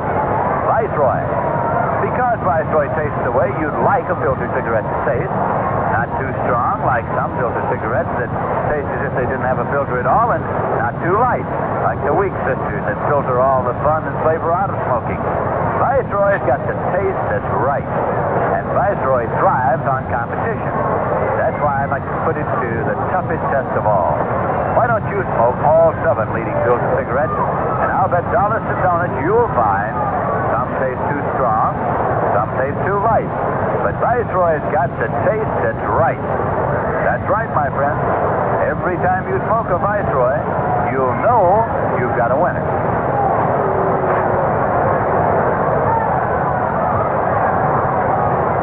We're going out of the top half of the 6th inning, and catcher, left-hand batter, Sammy Taylor is up to lead off for the New York Mets. He walks in the 2nd inning. Grounded out. In the 3rd, he is 0 for 1, facing Dallas Green.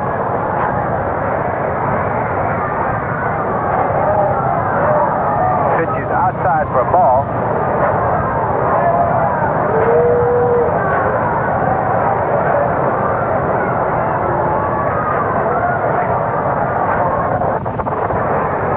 Next pitch on the way is taken for a call strike by Sammy Taylor. Nice to see you, Mr. Robert Murphy. Yeah, Lindsey, we've got a pretty good distance between our radio and our television booth here at Connie Mack Stadium, so you better start that hike down the mountain.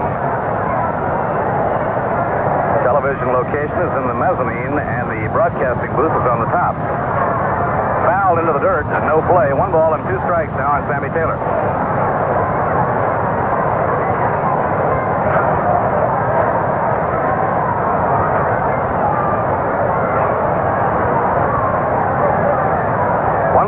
Strikes on Sammy Taylor, leading off in the top of the 6th inning. The Mets 1 behind.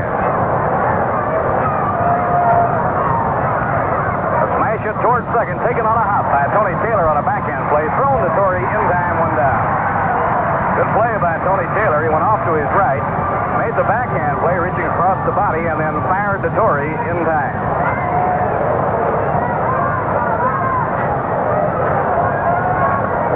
One away, nobody on, and now here's Don Summer. Well, your heart always goes out to a ball player when he finds himself trying to fight so hard to get out of a batting slump. Grounded hard down to 3rd, fair ball. There's the base hit for Zip. He's around 1st, on his way towards 2nd. Ball rolling in foul ground, and Zimmer around 2nd, pulls up there as the ball is fired now towards 2nd and tagged by Dallas Green, who went over to back up on the play. So the famine has been broken for Don Zimmer. Little Don, who had gone up there 34 consecutive times without a base hit, breaks through with a hard ground ball hit right over the 3rd base bag and down the left field line. And that may bring a whole cluster of bases for Little Zim, a real battler in baseball.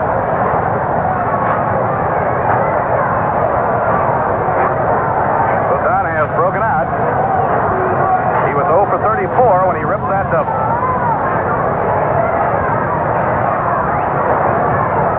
Now the New York Mets have the tying run in scoring position. Ken McKenzie warming up in the bullpen, and Ed Boucher is coming up out of the dugout. Boucher is going to hit for Sherman Jones.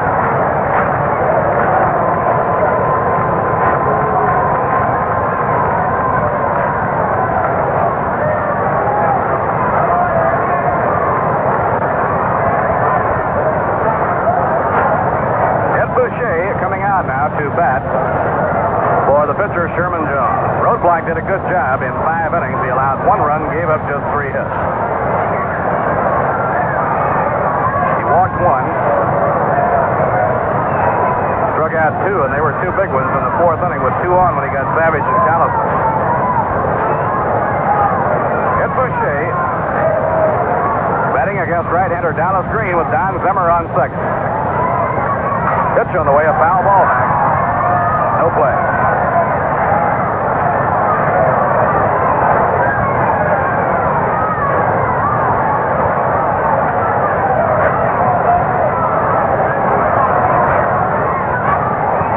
Boucher batting at 308. It has hit 3 homers and knocked 8 runs in. It bounds out of the catcher's mitt, bounds toward the dugout. Don Zimmer around third, and he slams on the brake as Dalrymple fires to Dallas Green, the pitcher, at the plate covering.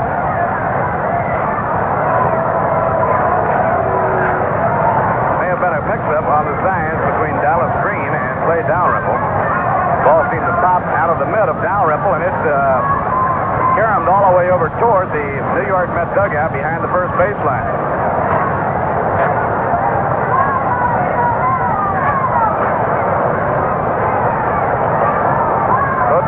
The tying run is now 90 feet away at third. The Phillies bring the left side of the infield up, and the right side of the infield playing at halfway. Green out of his windup, the 1-1 pitch. Swing and a miss on a curve. 1 ball, 2 strikes.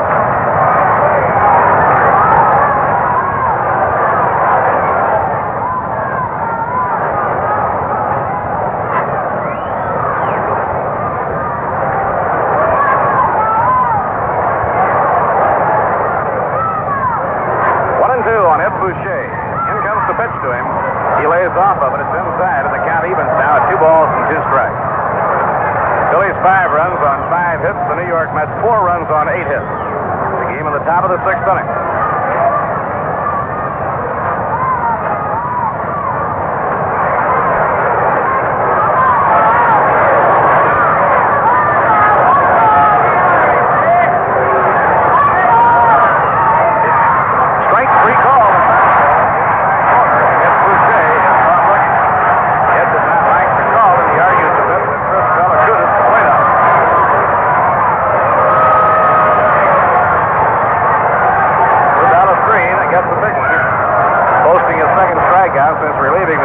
Jim Owen. Now the Phillies can drop the infield back.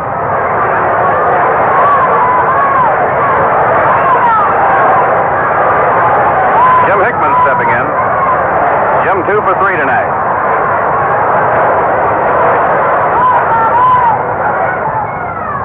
The windup by Green. Down comes the pitch. And it's off the outside edge. Jim Hickman leaning in and then taking it. 1 ball and no strike. Don Zimmer on third with 1 down. Don doubled with a hot grounder over the third base bag down the left field line. Then he went to third on a pass ball.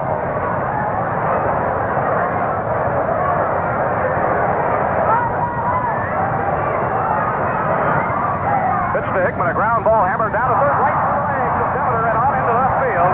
Zimmer's in with a tying run. Hickman swings around third first and holds up there. A hard ground ball hit by Don Demeter. Hit by Jim Hickman, right at Don Demeter and right through Demeter's legs and on into left field. It'll be an error charged against Demeter, the Philly third baseman. And the game is tied 5-5.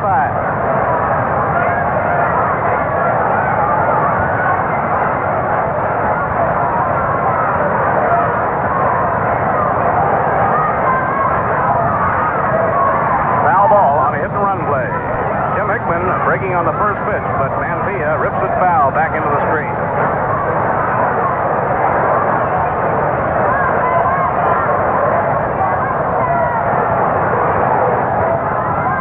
Mets making their first visit of the year into Philadelphia. This is the opener of a 4-game series, a day game tomorrow and a doubleheader on Sunday.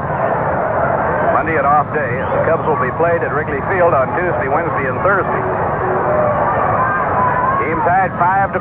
Hickman with a good lead off first. Dallas Green makes the 1-second stop. The pitch, swing, and a miss on a fastball. Strike 2. Felix has 2 hits and 3 times up.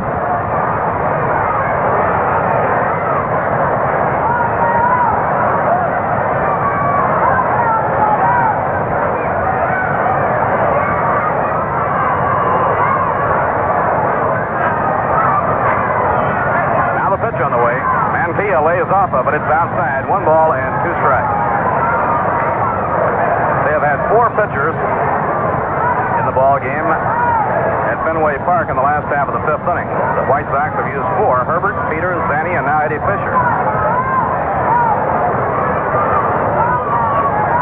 Jim Hickman grabs his lead off first base. Frank Torrey holds against him.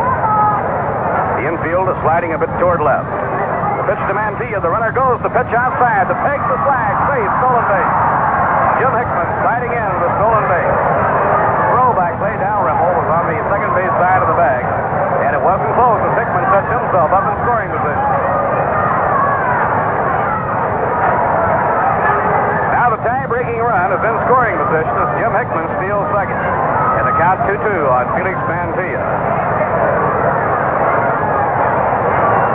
New York 5 runs on 8 hits and 1 error. The Phillies 5 runs, 5 hits and 1 error. Each team charged with 1 miscue in the field, and each miscue led to 1 run.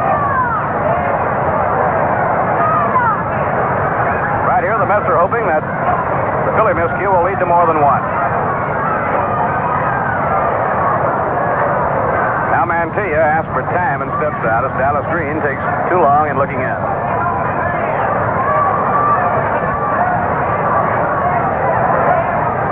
Dallas Green, a 6'5" right-hander from Newport, Delaware.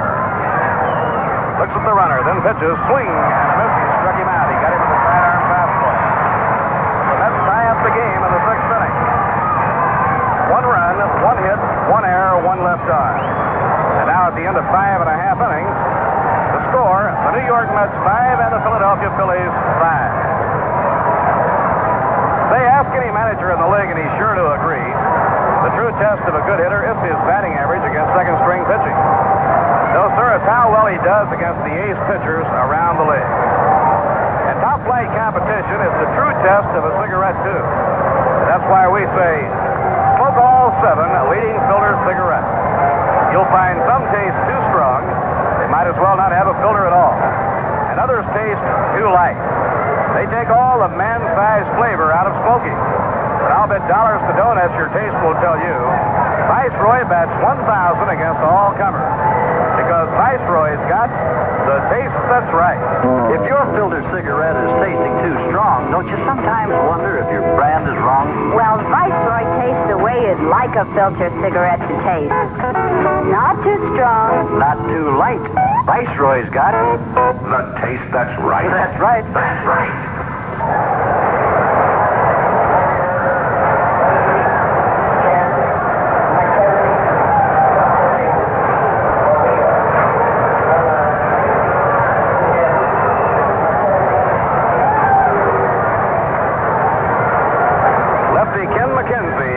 For the New York Mets as the Phillies come up to hit in their half of the 6th inning.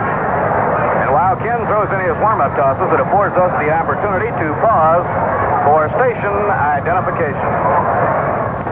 This is your New York Met station in Schenectady, WGY 810 on your dial.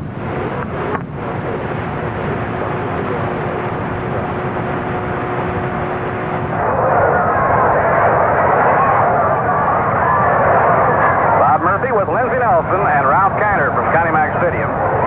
And the Phillies have their first baseman, Frank Torrey, as the first hitter up against Ken McKenzie. Ken, the Canadian-born left-hander who was given a bonus to sign by the Milwaukee organization, has been the busiest relief pitcher among the Met hurlers. The left-hander winds and pitches, strike 1 call. This is the 8th outing for Ken McKenzie. 4 of his last 5 times out, McKenzie has pitched very well. He comes into a tie ball game right now. It's just a win or lose. And the pitch on the way, a drive in the air to right center field, hit hard for a base hit. Taken on a hop by Jim Hickman, and Torrey swings. He's on with a long single.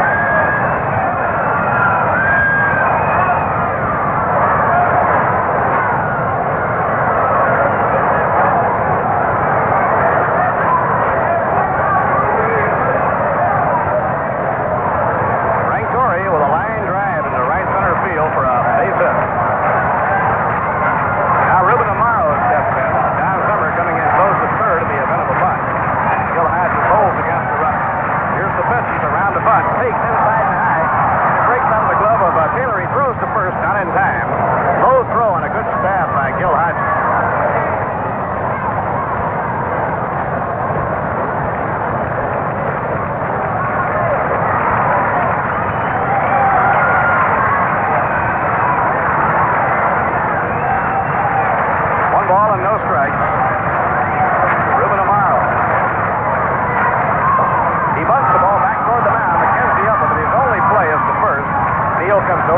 throw in time. And they bunt Frank Torrey along to second base.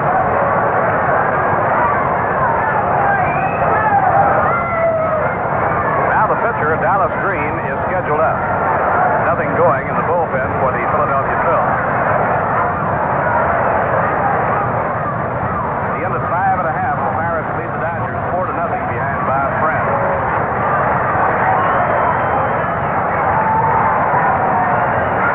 Number 1 farm club, Syracuse, beat Columbus 6-1 tonight. Feature of the game was a grand slam home run by Joe Christopher.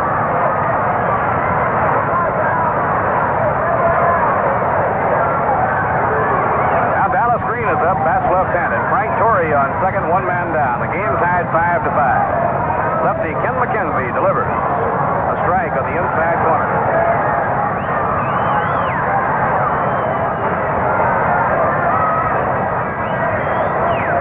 We'll run all the scores for you at the end of the inning. Felix Mantilla trying to slide in behind the base runner Frank Torrey. Here's the pitch by McKenzie, and he had to hit the dirt to get out of the way of that one. High and inside, 1 ball and 1 strike.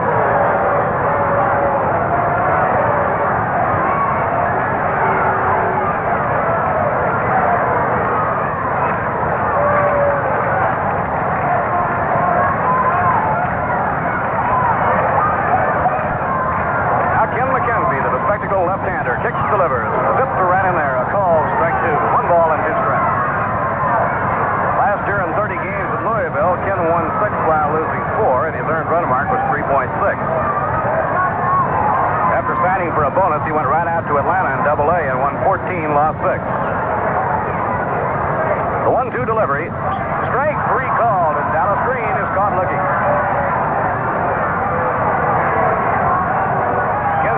Getting a little bit quicker with each outing. Now there are 2 away, and it brings up Tony Taylor, the second baseman and leadoff hitter.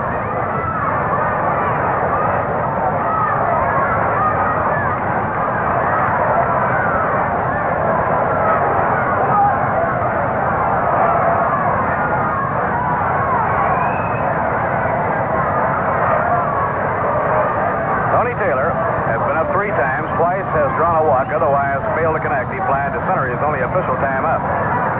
Batting at 229, right-hand hitter batting out of a crouch. In comes the pitch to him, a blazing fastball inside. 1 ball and no strike. Charlie Neal shaded towards second. Actually, they play Taylor to hit the ball up the middle.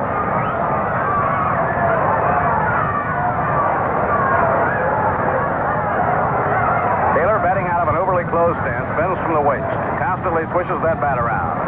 That's right in there for a called strike. 1 ball and 1 strike. We have a good one going, tied up 5-5. The Phillies are hitting in their half of the 6th inning.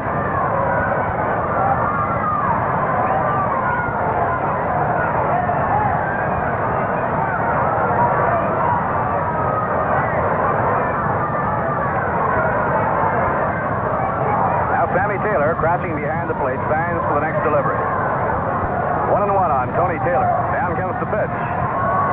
Inside and low, 2-1. Frank Torrey led off the home 6th inning with a line single to right center field.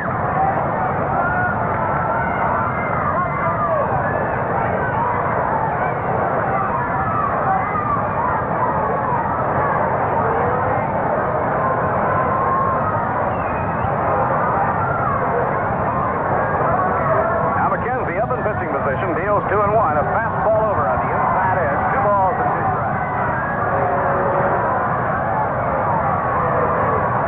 The Chicago White Sox, Boston Red Sox. Frank Baumann is now in to pitch for Chicago in the 5th inning. They have now had 5 pitchers in there in the last half of the 5th.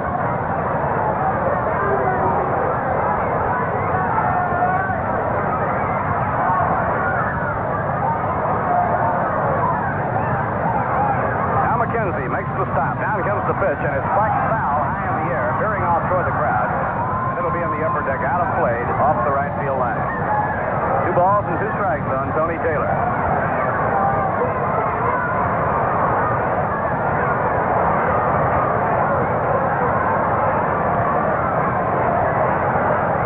Remember, a day game tomorrow and a doubleheader Sunday, then 3 single games out in Chicago with the Cubs on Tuesday, Wednesday, and Thursday. And we'll all be back in New York at the Polo Grounds on next Friday night. Bernie Tebbetts and the Milwaukee Braves coming in. See where Hank Aaron really broke out of his batting slump in a big way in the game yesterday here against the Phillies. He had 2 home runs, a double, and a triple, 4 hits in the game, and despite that, the Phillies won the ball game. McKenzie 2-2 on Tony Taylor pitches. Fouled down the right field line, toward the seats and out of play. So the individual duel between left-hander Ken McKenzie and second baseman Tony Taylor continues on in this tie game in the last half of the 6th inning.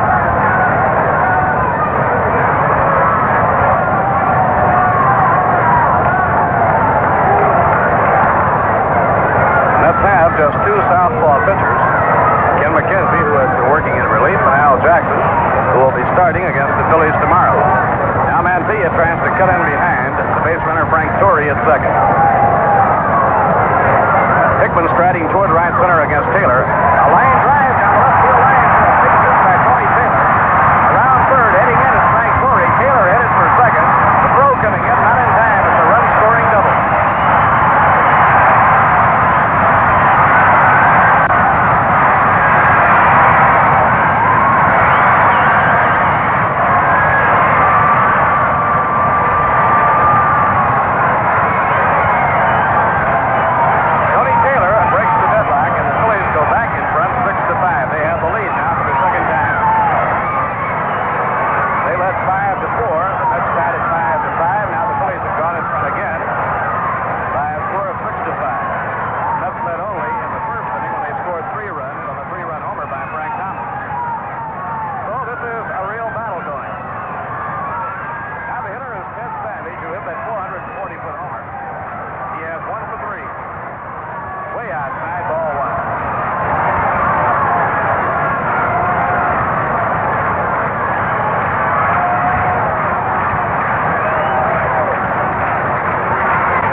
On the way. Knifes the inside corner of the letters. 1 ball and 1 strike. Last half of the 6th inning. Philadelphia 6 runs on 7 hits and 1 error. New York Mets 5 runs on 8 hits and 1 error. Tony Taylor leading off second, 2 men down. Ken McKenzie, third hurler used by New York, now checks the runner and then decides to step off as Ted Savage steps out of the batter's box.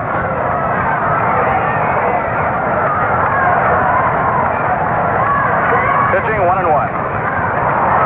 Outside, ball 2, 2 balls, 1 strike. Well, when Ted Savage whacked his first major league home run, it was really a home run to remember. A tape measure shot.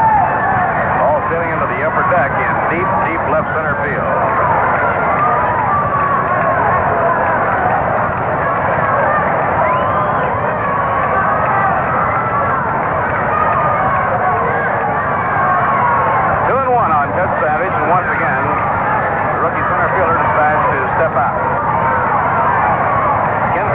Pitches to him, a swing, and a miss. He really gave it a rip.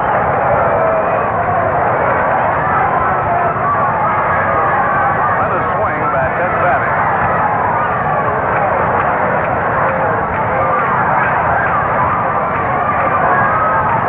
So the count is even, 2-2.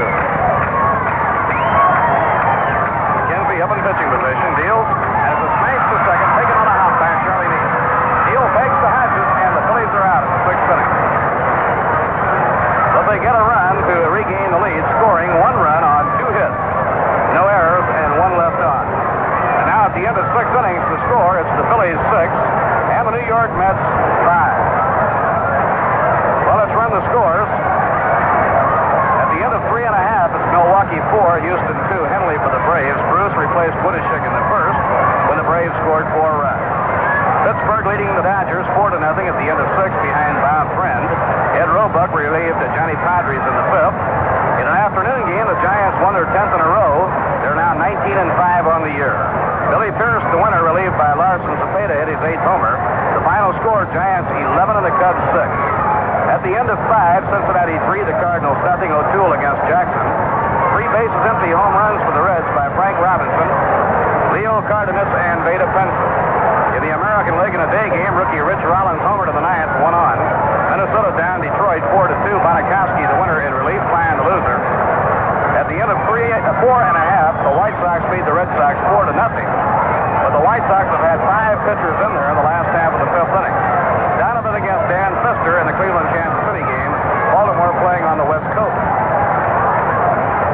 There's no time like the present, and what better way to use it than to pour yourself a tall, cold glass of Rheingold. Rheingold is beer as beer should taste. Dry tells you why. Charlie Neal leading off in the 7th inning against Dallas Green. Whacks it foul back into the upper deck and out of play.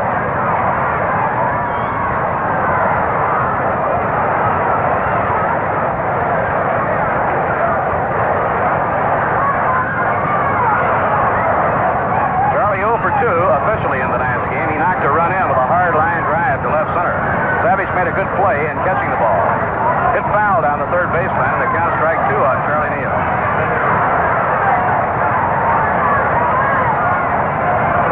In that last half of the 5th inning at Fenway Park, the Red Sox scored 12 runs. They were trailing 4-0 as they came into the last of the 5th inning. They faced Ray Herbert, Gary Peters, Dom Zanny, Eddie Fisher, and Frank Baumann, and they scored 12 runs. They now lead 12-4 at the end of 5. Two-strike delivery to Charlie Neal. He lays off of it. It's inside and low. 1 ball and 2 strikes. Who was it that said they're cheaper by the dozen?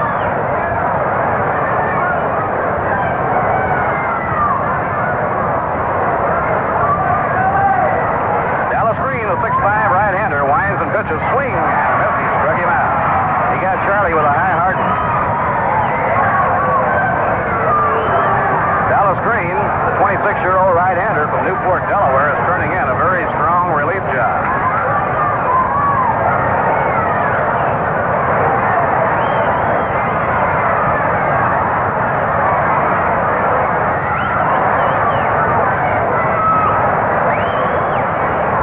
One away, nobody on. Here's Frank Thomas.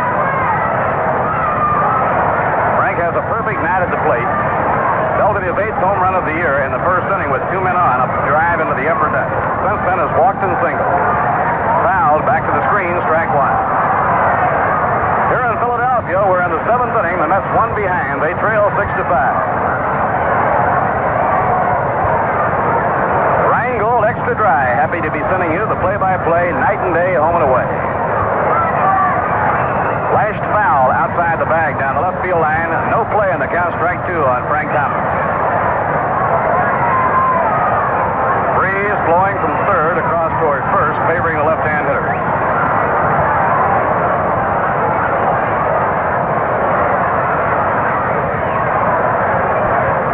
Frank right up on top of that plate. Real good pull hitter. And the Philly infield is way around the left. Sidearm breaking ball outside. 1 ball and 2 strikes. Dallas Green came on to replace starter Jim Owens back in the 3rd inning. He relieved with nobody out in the 3rd. He has given up 1 run, which was unearned, and allowed only 3 hits. Pitching 1 and 2. Outside and low. Again, Frank strides and then checks up. And it's 2 balls and 2 strikes. Demeter deep behind the bag at third, practically playing the line against Frank Thomas. Ruben Amaro over in the hole at short. Tony Taylor almost behind second. Now the pitch. Off-speed delivery is fouled on a check swing out of play over toward the dugout.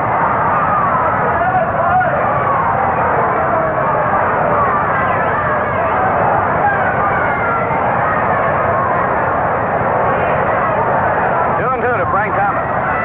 1 away, nobody on. Now Green swings out of his windup. Here's the pitch. Bounced foul. He just got a piece of that one. Fastball, a jammer that was in on him.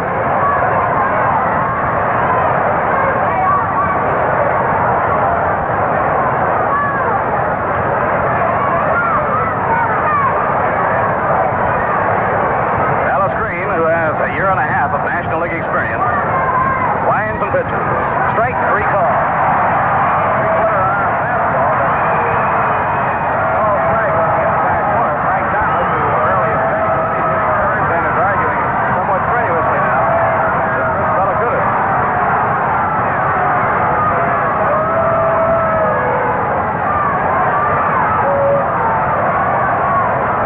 So Dallas Green hangs up his 5th strikeout in relief. Gil Hodge is coming up. Gil 0 for 3 has been thrown out by the shortstop, skied to right, and taken a call, 3rd strike.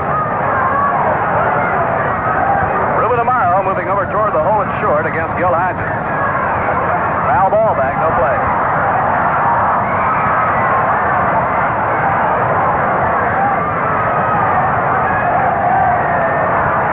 Phillies out in front. They took the lead in the home 6th inning on a single by Frank Torrey, a sacrifice, and a double by Tony Taylor. Gil has to lean away. 1 ball, 1 strike.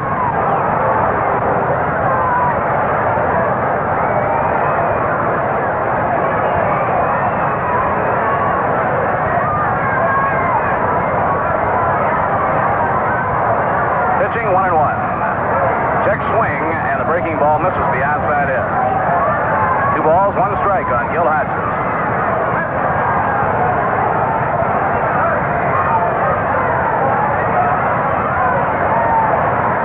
Dallas Green not wasting a moment. Winds and pitches a drive through the hole. A base hit to left field. Gil goes down to first, takes the turn.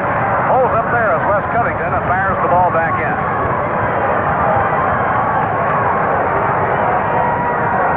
That's the 9th hit of the game now for the New York Mets, and the 4th off Dallas Green.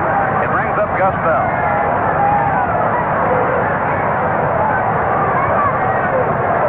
Gus 0 for 2 tonight. Has been thrown out by the pitcher, drawn a walk, and fly to center. Now the Mets have the tying run. Gil Hodges on first. There are 2 away. We're in the top of the 7th inning.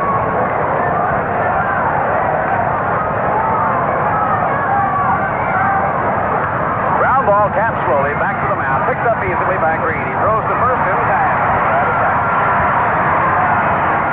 No runs, 1 hit, no errors, 1 left off. Dallas Green now in 5 innings of relief has given up just 1 unearned run. He has been strong, and now it's 7th inning stretch time. At the end of 6 1/2 innings, the score, the Phillies 6 and the New York Mets 5. So, well, here it is now, the 7th inning. We were in New York, Ralph. I know what that called for. Yeah, it called for good old fine cold Rheingold. Rheingold extra dry. You know, any time really calls for Rheingold.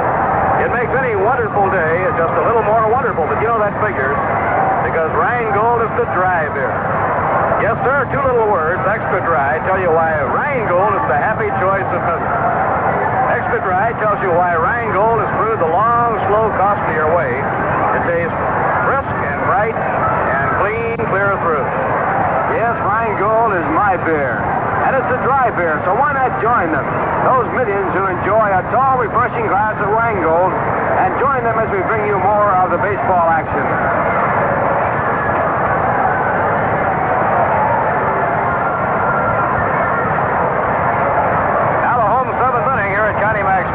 Philadelphia, the Phillies will have the heart of their batting order coming up against Ken McKenzie. In the game tomorrow, it's Al Jackson to pitch for the Mets. Al shut out the Phillies his last time out. He hurled a strong 8-hit shutout. He walked only 1 man. His opponent tomorrow will be the veteran breaking ball pitcher, Calvin Coolidge McClidge.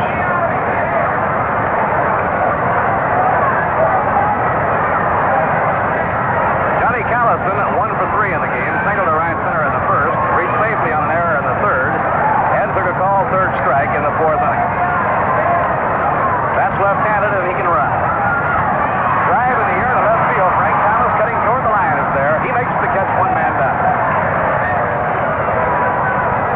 Johnny Callison jumping on the first one, thrown by Ken McKenzie, but he lines out. 1 away, nobody on. That'll bring up Wes Covington.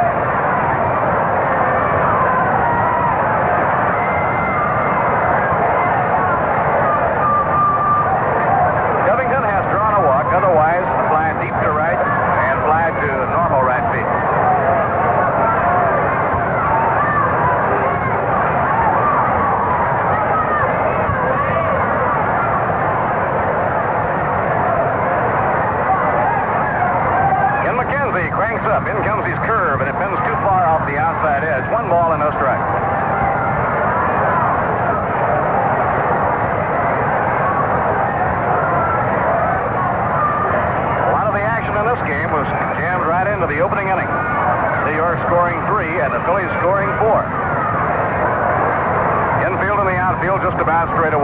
Washington hits a high fly ball to right field, not too deep.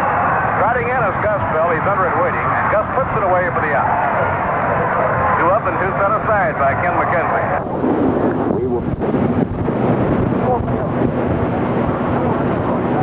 That will bring up Clay Dalrymple. Dalrymple, wielding a mighty hot bat, has singled to right, tripled off the scoreboard in right center, and fouled out to Sammy Taylor. So Clay Dalrymple, who hit for 235 last year in 129 games, is hitting about 365, 4th highest in the National League.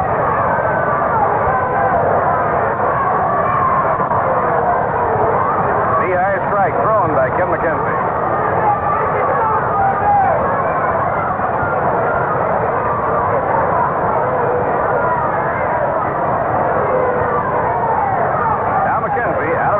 Delivers, and it's a ground ball, hooks to shortstop. Mantilla takes it out of the dirt, takes the Hodges to side is out. Good 1-2-3 inning for Ken McKenzie, and the Phillies are out of there with no runs, no hits, no errors, none left on.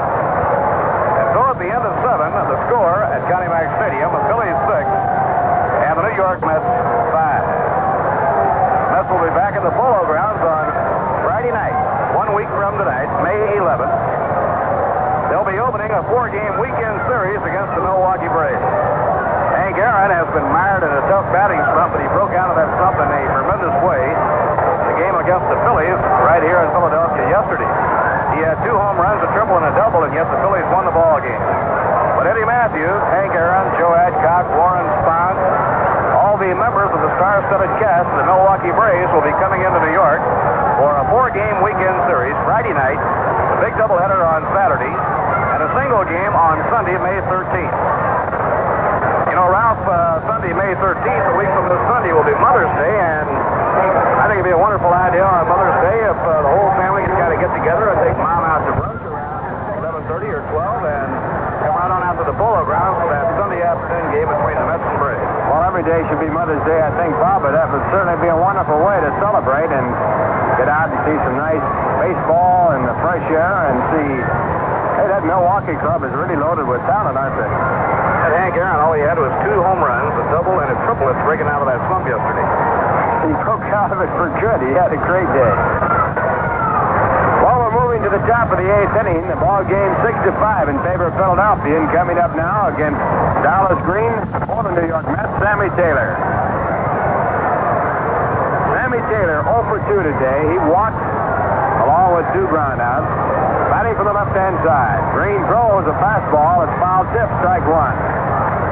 Well, Dallas Green came on in the ball game after 2 men were on in the 3rd inning and no one out. And he's done a fine job in relief with Jim Owens. He's the man on record right now as far as the win and loss is concerned. Phillies out in front by 1 while he was pitching.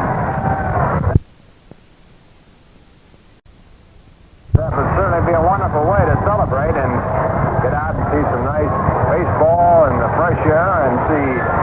Hey, that Milwaukee club is really loaded with talent, aren't they? That Hank Aaron, all he had was 2 home runs, a double, and a triple. It's breaking out of that slump yesterday. He broke out of it for good. He had a great day. Well, we're moving to the top of the 8th inning. The ball game 6-5 in favor of Philadelphia. And coming up now against Dallas Green for the New York Mets, Sammy Taylor. Sammy Taylor 0 for 2 today. He walked along with 2 groundouts. Batting from the left-hand side. Green throws a fastball. It's foul tip, strike 1. Well, Dallas Green came on in the ball game after 2 men were on in the 3rd inning and no one out. And he's done a fine job in relief with Jim Owens. He's the man on record right now as far as the win and loss is concerned. Phillies out in front by 1 while he was pitching. Next pitch is down low. Ball 1. 1 ball, 1 strike.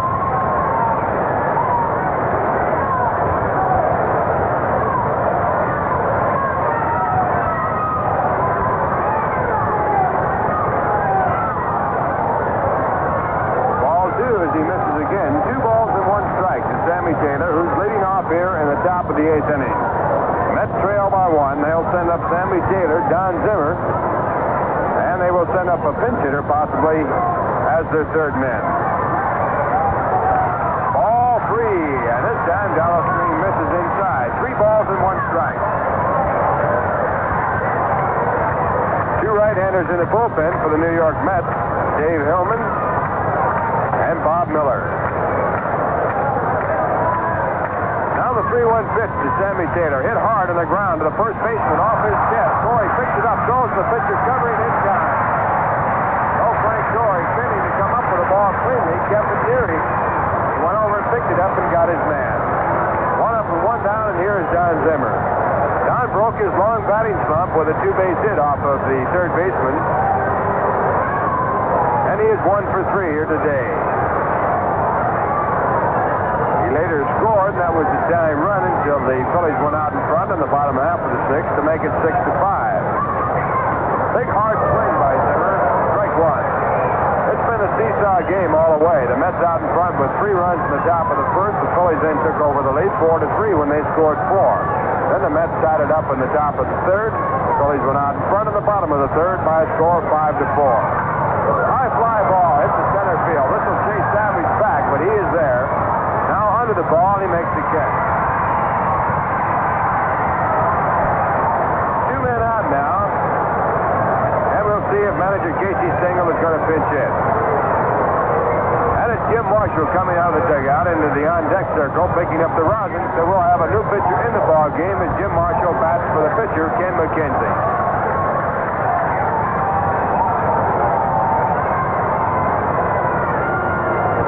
Jim Marshall, a long ball hitter in the batter's box. He's a left-handed batter. And Jim brings in a .345 record. He has hit 3 home runs on the season. Jim has bat only 29 times now, so he's averaged better than a home run every 10 times up. Pace, if it could be kept up, which would lead you to about 50 home runs a year. Of course, the secret is to keep it up. Jim Marshall set to go against Dallas Green. 2 men out, the score 6-5 Philadelphia. And there's a drive to center field. This will chase Savage back, but not far enough. As he gets to it, and he makes the catch. So in the 8th inning, Dallas Green works 1, 2, 3. And the score at the end of 7 1/2 innings of play.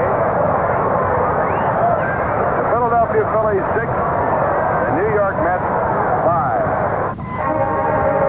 Listen now, while Camerata and his strings paint us a musical portrait of New York's favorite beer.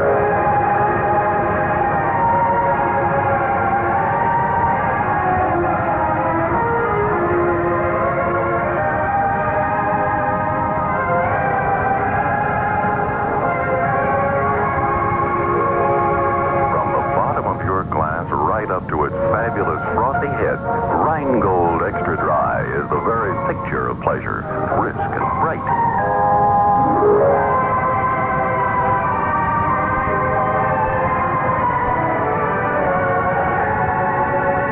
Wonderfully refreshing, brimming with clean, dry flavor all the way through.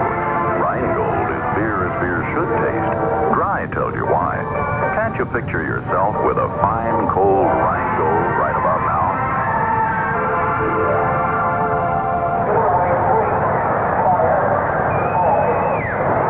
Pitcher in the ball game. It'll be Dave Hillman for the New York Mets. He's pitcher number 4. While he takes his warm-up pitches on the mound, let's take time out.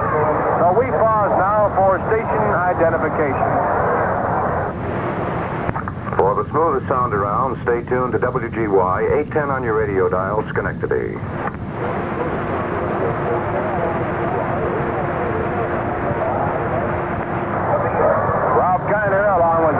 And Lindsey Nelson on the play-by-play, sending you the game from Connie Mack Stadium in Philadelphia. And the score of the ball game, 6-5 of the New York Mets change pitchers. And Dave Hillman takes his warm-up tosses on the mound. This will be Hillman's 3rd appearance for the New York Mets. He has worked so far 2 2/3 innings, giving up 2 hits, allowing 1 run, that run earned. He has no record, no wins and no losses. He replaced Ken McKenzie, who worked 2 innings, giving up 1 run. He's a pitcher record. And he allowed only 2 hits, while striking out 1 and walking none. So the Mets trail by 1, and the Phillies coming to bat in the bottom half of the 8th inning. They will send up Don Demeter, Frank Torrey, and Ruben Amaro. And as a precautionary measure for the Philadelphia Phillies, Chris Short gets up in the bullpen for Gene Mock. Now Don Demeter in the batter's box, 0 for 3, a right-handed batter. Hellman's first pitch, a fastball, is fouled back on the screen, strike one. Hellman was acquired by the New York Mets from the roster of the Syracuse Ball Club in the International League.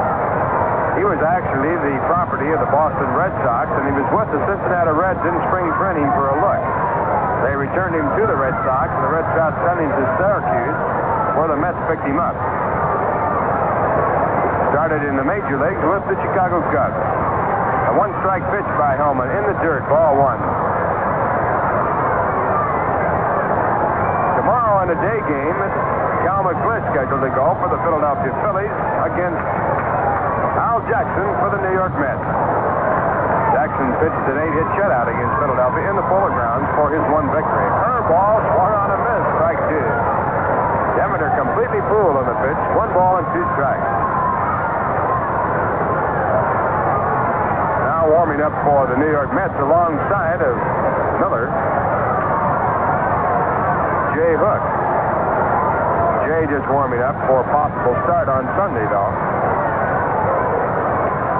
And it's Wolford up in place of Miller in the bullpen for New York. Pitch outside, ball 2. 2 balls and 2 strikes as Hellman misses with a change of pace.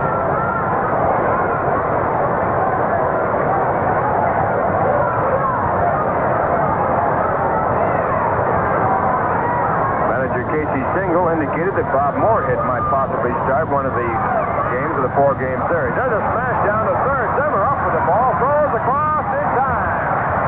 Fine play by Don Zimmer as the force of the ball after he caught it carried him into foul territory at the deep third base position. His long throw, a good one to Gil Hodges, and Demeter is out.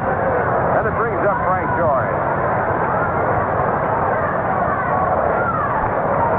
Torrey singled in the 6th inning, and his single led to the go-ahead run scored by the Phillies as he scored when Tony Taylor blew the single to left field. That put the Phillies out in front 6-5. He's a left-handed batter, 1 for 3 in the night. First pitch by Hellman, a called strike, a breaking ball down around the knee, strike one.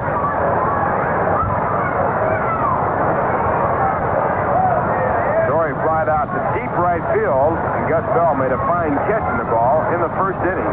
Then he lined out to center, so he's hit the ball well all night long. As a brother with a Milwaukee ball club who's a catcher. There's a bunt on a third base line, and if it stays fair, he's got a base hit. Zimmer doesn't even make a play in the ball. It stays fair, a base hit for Torrey.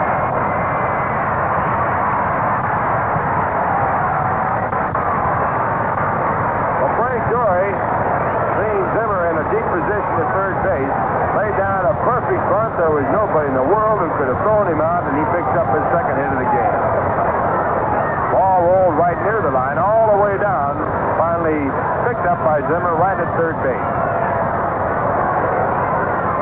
So Torrey at first base with 1 out of Ruben Amaro, the batter.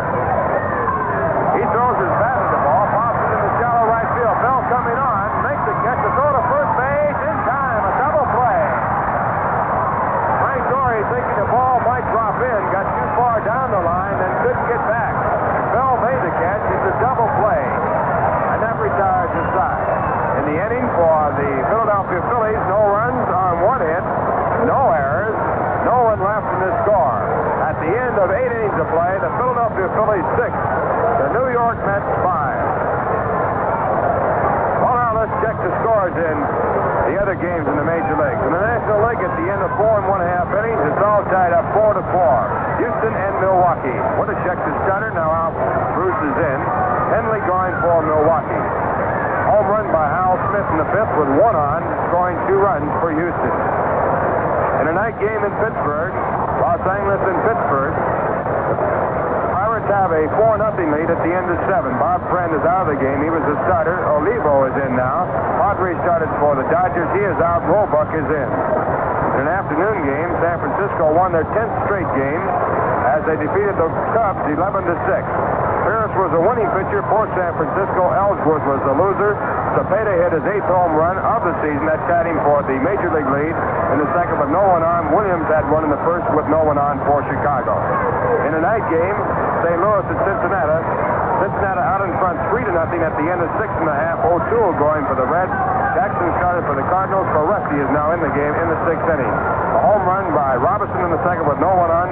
Cardenas in the third with no one on. And Pinson in the fourth with no one on. And now as we go to the top of the 9th inning, here is Bob Murphy to give you the play-by-play. He'll also fill you in on the American League scores as we move along. Thank you very kindly, Ralph. Jim Hickman starts off the New York Met hopes now here in the 9th inning as he faces right-hander Dallas Green. Green, the tall right-hander, pitches, bounced foul, and the count strike one. We're in the 9th. New York trailing by 1-6-5 in what has been an exciting ball game all the way. The American League, Minnesota beat Detroit 4-2 in a day game. Red Sox lead Chicago 12-5 after 5.5. Kansas City got 5 in the second inning against Cleveland. They lead 5-0 over Cleveland after 2. Fastball inside, 1 ball and 1 strike on Jim Hickman. Jim has 2 hits in 4 times up. He singled in the first inning tonight, later scored, and singled in the third and later scored. Jim has good power, and he's a bull hitter. They play him around toward left. Dallas Green winds and pitches. Drive hit hard toward short of base hit beyond the reach of Ruben Amaro. Hickman around first, and the tying run is on. Nobody out in the 9th inning. Jim Hickman collecting his 3rd hit of the game. Now the tying run is on in the 9th.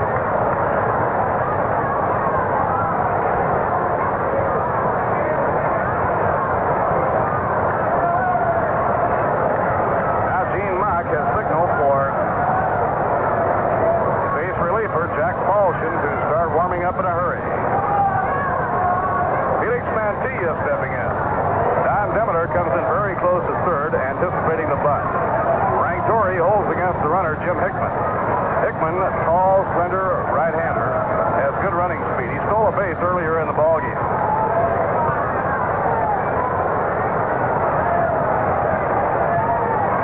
At Pittsburgh, the Dodgers scored 3 in the 8th inning. It's now Pittsburgh 4, the Dodgers 3 at the end of 7.5 innings. Right here at 6-5, Philadelphia. Jim Hickman has led off the 9th inning with a base hit to left center. Felix Mantilla 2 for 4 in the game. They look for the bunt. In comes the pitch. He bunts, but it's foul down the first base line, strike 1.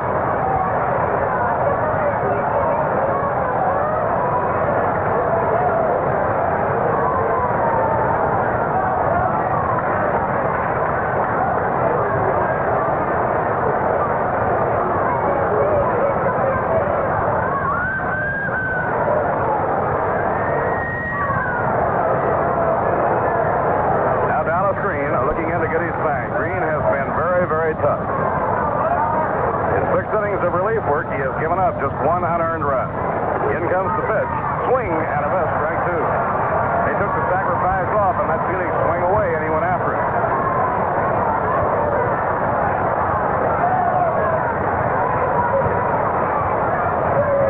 New York 5 runs on 10 hits and 1 error. Philadelphia 6 runs, 8 hits and 1 error. But it's the 9th inning now with Jim Hickman on first and nobody out. The 2-strike pitch. Is fouled on the third base line. He really jammed him with that one.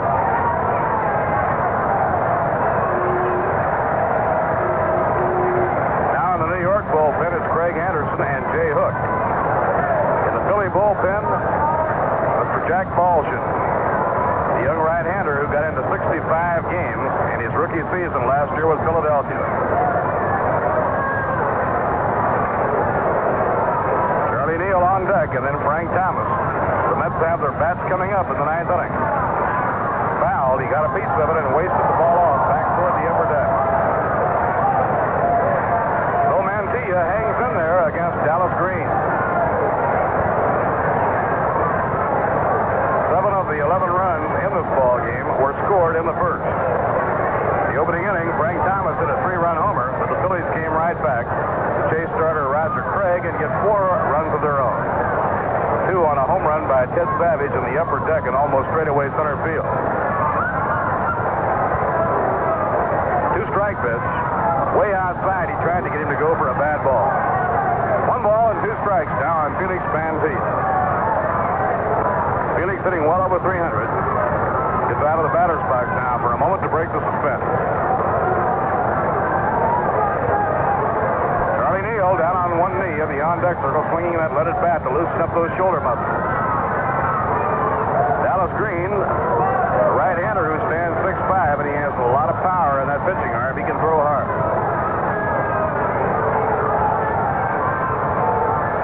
Now Jim Hickman edges away. Here's the pitch. And it's a fly ball, loops to short left field. Racing out goes the shortstop Amaro. Coming in is the left fielder. It drops in for a base hit. Runners on first and second.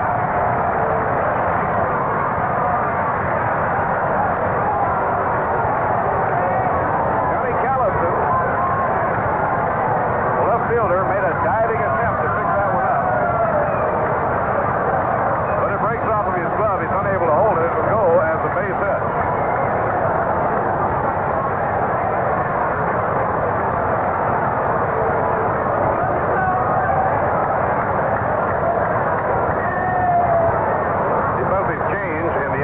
For the Phillies coming into the 9th inning. Callison moving over to left field. Ted Savage is in center field. Covington coming out of the ball game.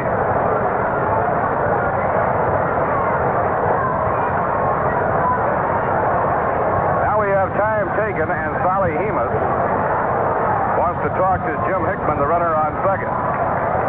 For Felix Mantilla, his third hit of the game, a Texas leaguer into short left field.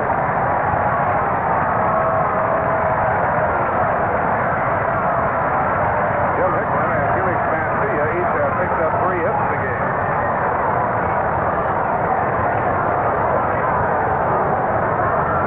Now all of the Phillies are converging toward the mound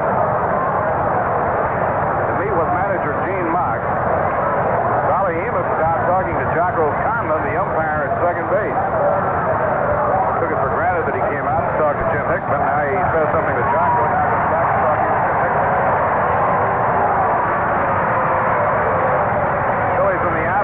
Johnny Callison to left as a defensive move, and he almost pulled off the shoestring grab on the looping fly hit by Felix Mantilla. Covington coming out of the ball game, and Jackie Davis going to right field.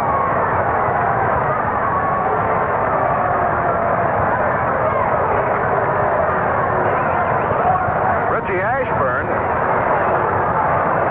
is coming up now to bat for Charlie Neal as Casey goes for the percentages and getting a left-hand hitter up there, plus the fact that Richie is an outstanding bunter. Dimiter, the third baseman, coming in close. Here's Torrey, the first baseman, coming up the line. Runners on first and second, nobody out. They'll have the defense jammed right in on top now of Richie Ashburn. Dallas Green off the stretch. Here's the pitch. He's around the bunt, lays off of it. It's outside, ball 1.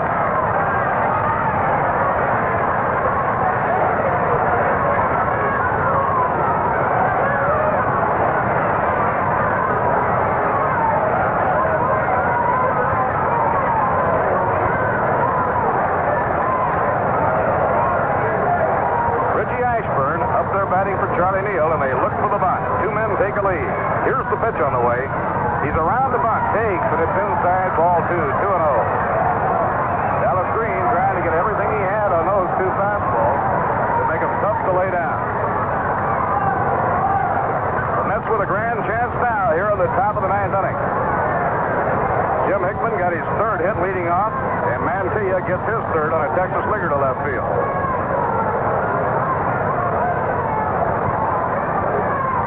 2-0 on Richie Ashburn, and now Richie asks for time and gets out of the batter's box. Frank Thomas on deck, and then Gil Hodges. Now the stretch by Green. In comes the pitch. Strike called on the inside corner, and Ashburn is walking.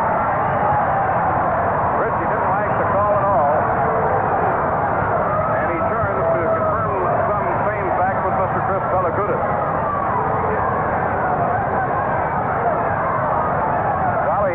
Coming down off the lines at third now to talk to Richie Ashburn.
second, Felix Bantilla on first. Full count 3-2. Frank Torrey is back at fielding depth at first. Demeter even with the bag at third. Now the pitch. The runners go. The pitch is ball 4, and the bases are loaded. Jim Hicks broke on the pitch. Ashburn takes it to ball 4 to load the bases.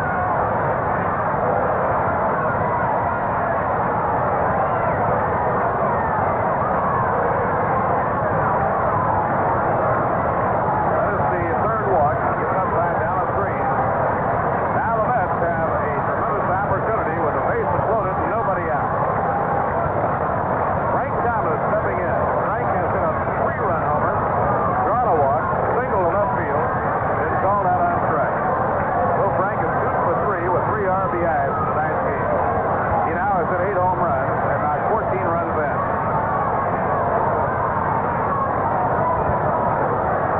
Right-hander against right-hander. Dallas Green has his side. He's into his windup. Here's the pitch. And the ball is popped up. Infield fire ruling invoked. Frank Torrey takes the out.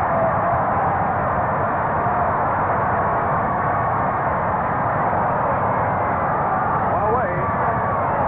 Dallas Green getting by a tough hitter in Frank Thomas. Now coming up is Gil Hodges.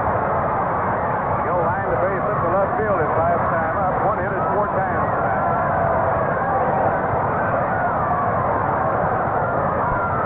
Dallas Green, 6'5" right-hander. He came on to replace Jim Owens back in the third with nobody out. Giving up 1 run, allowed just 5 hits. Now the Phillies have the infield back at double play down. The outfield is shaded toward left. Long outfield fly could tie up the game for the Mets here in the top of the 9th inning.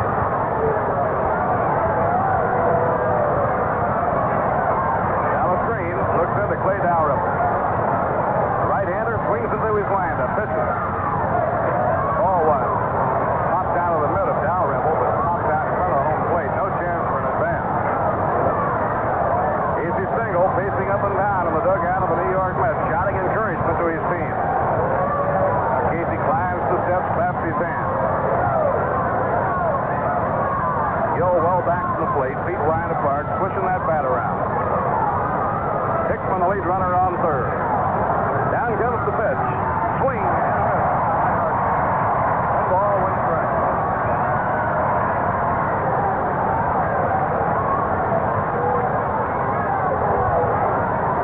One moment to glance down at that Philly bullpen, and Balshin will be throwing. Next moment he stands and watches intently. 1 ball, 1 strike on Gil Hodges. Bases loaded, 1 out. Phillies in front 6-5. We're in the 9th. Pitching 1-1. A ground ball hits the shortstop. Amaro throws to Taylor for 1. Taylor to first. Game is over.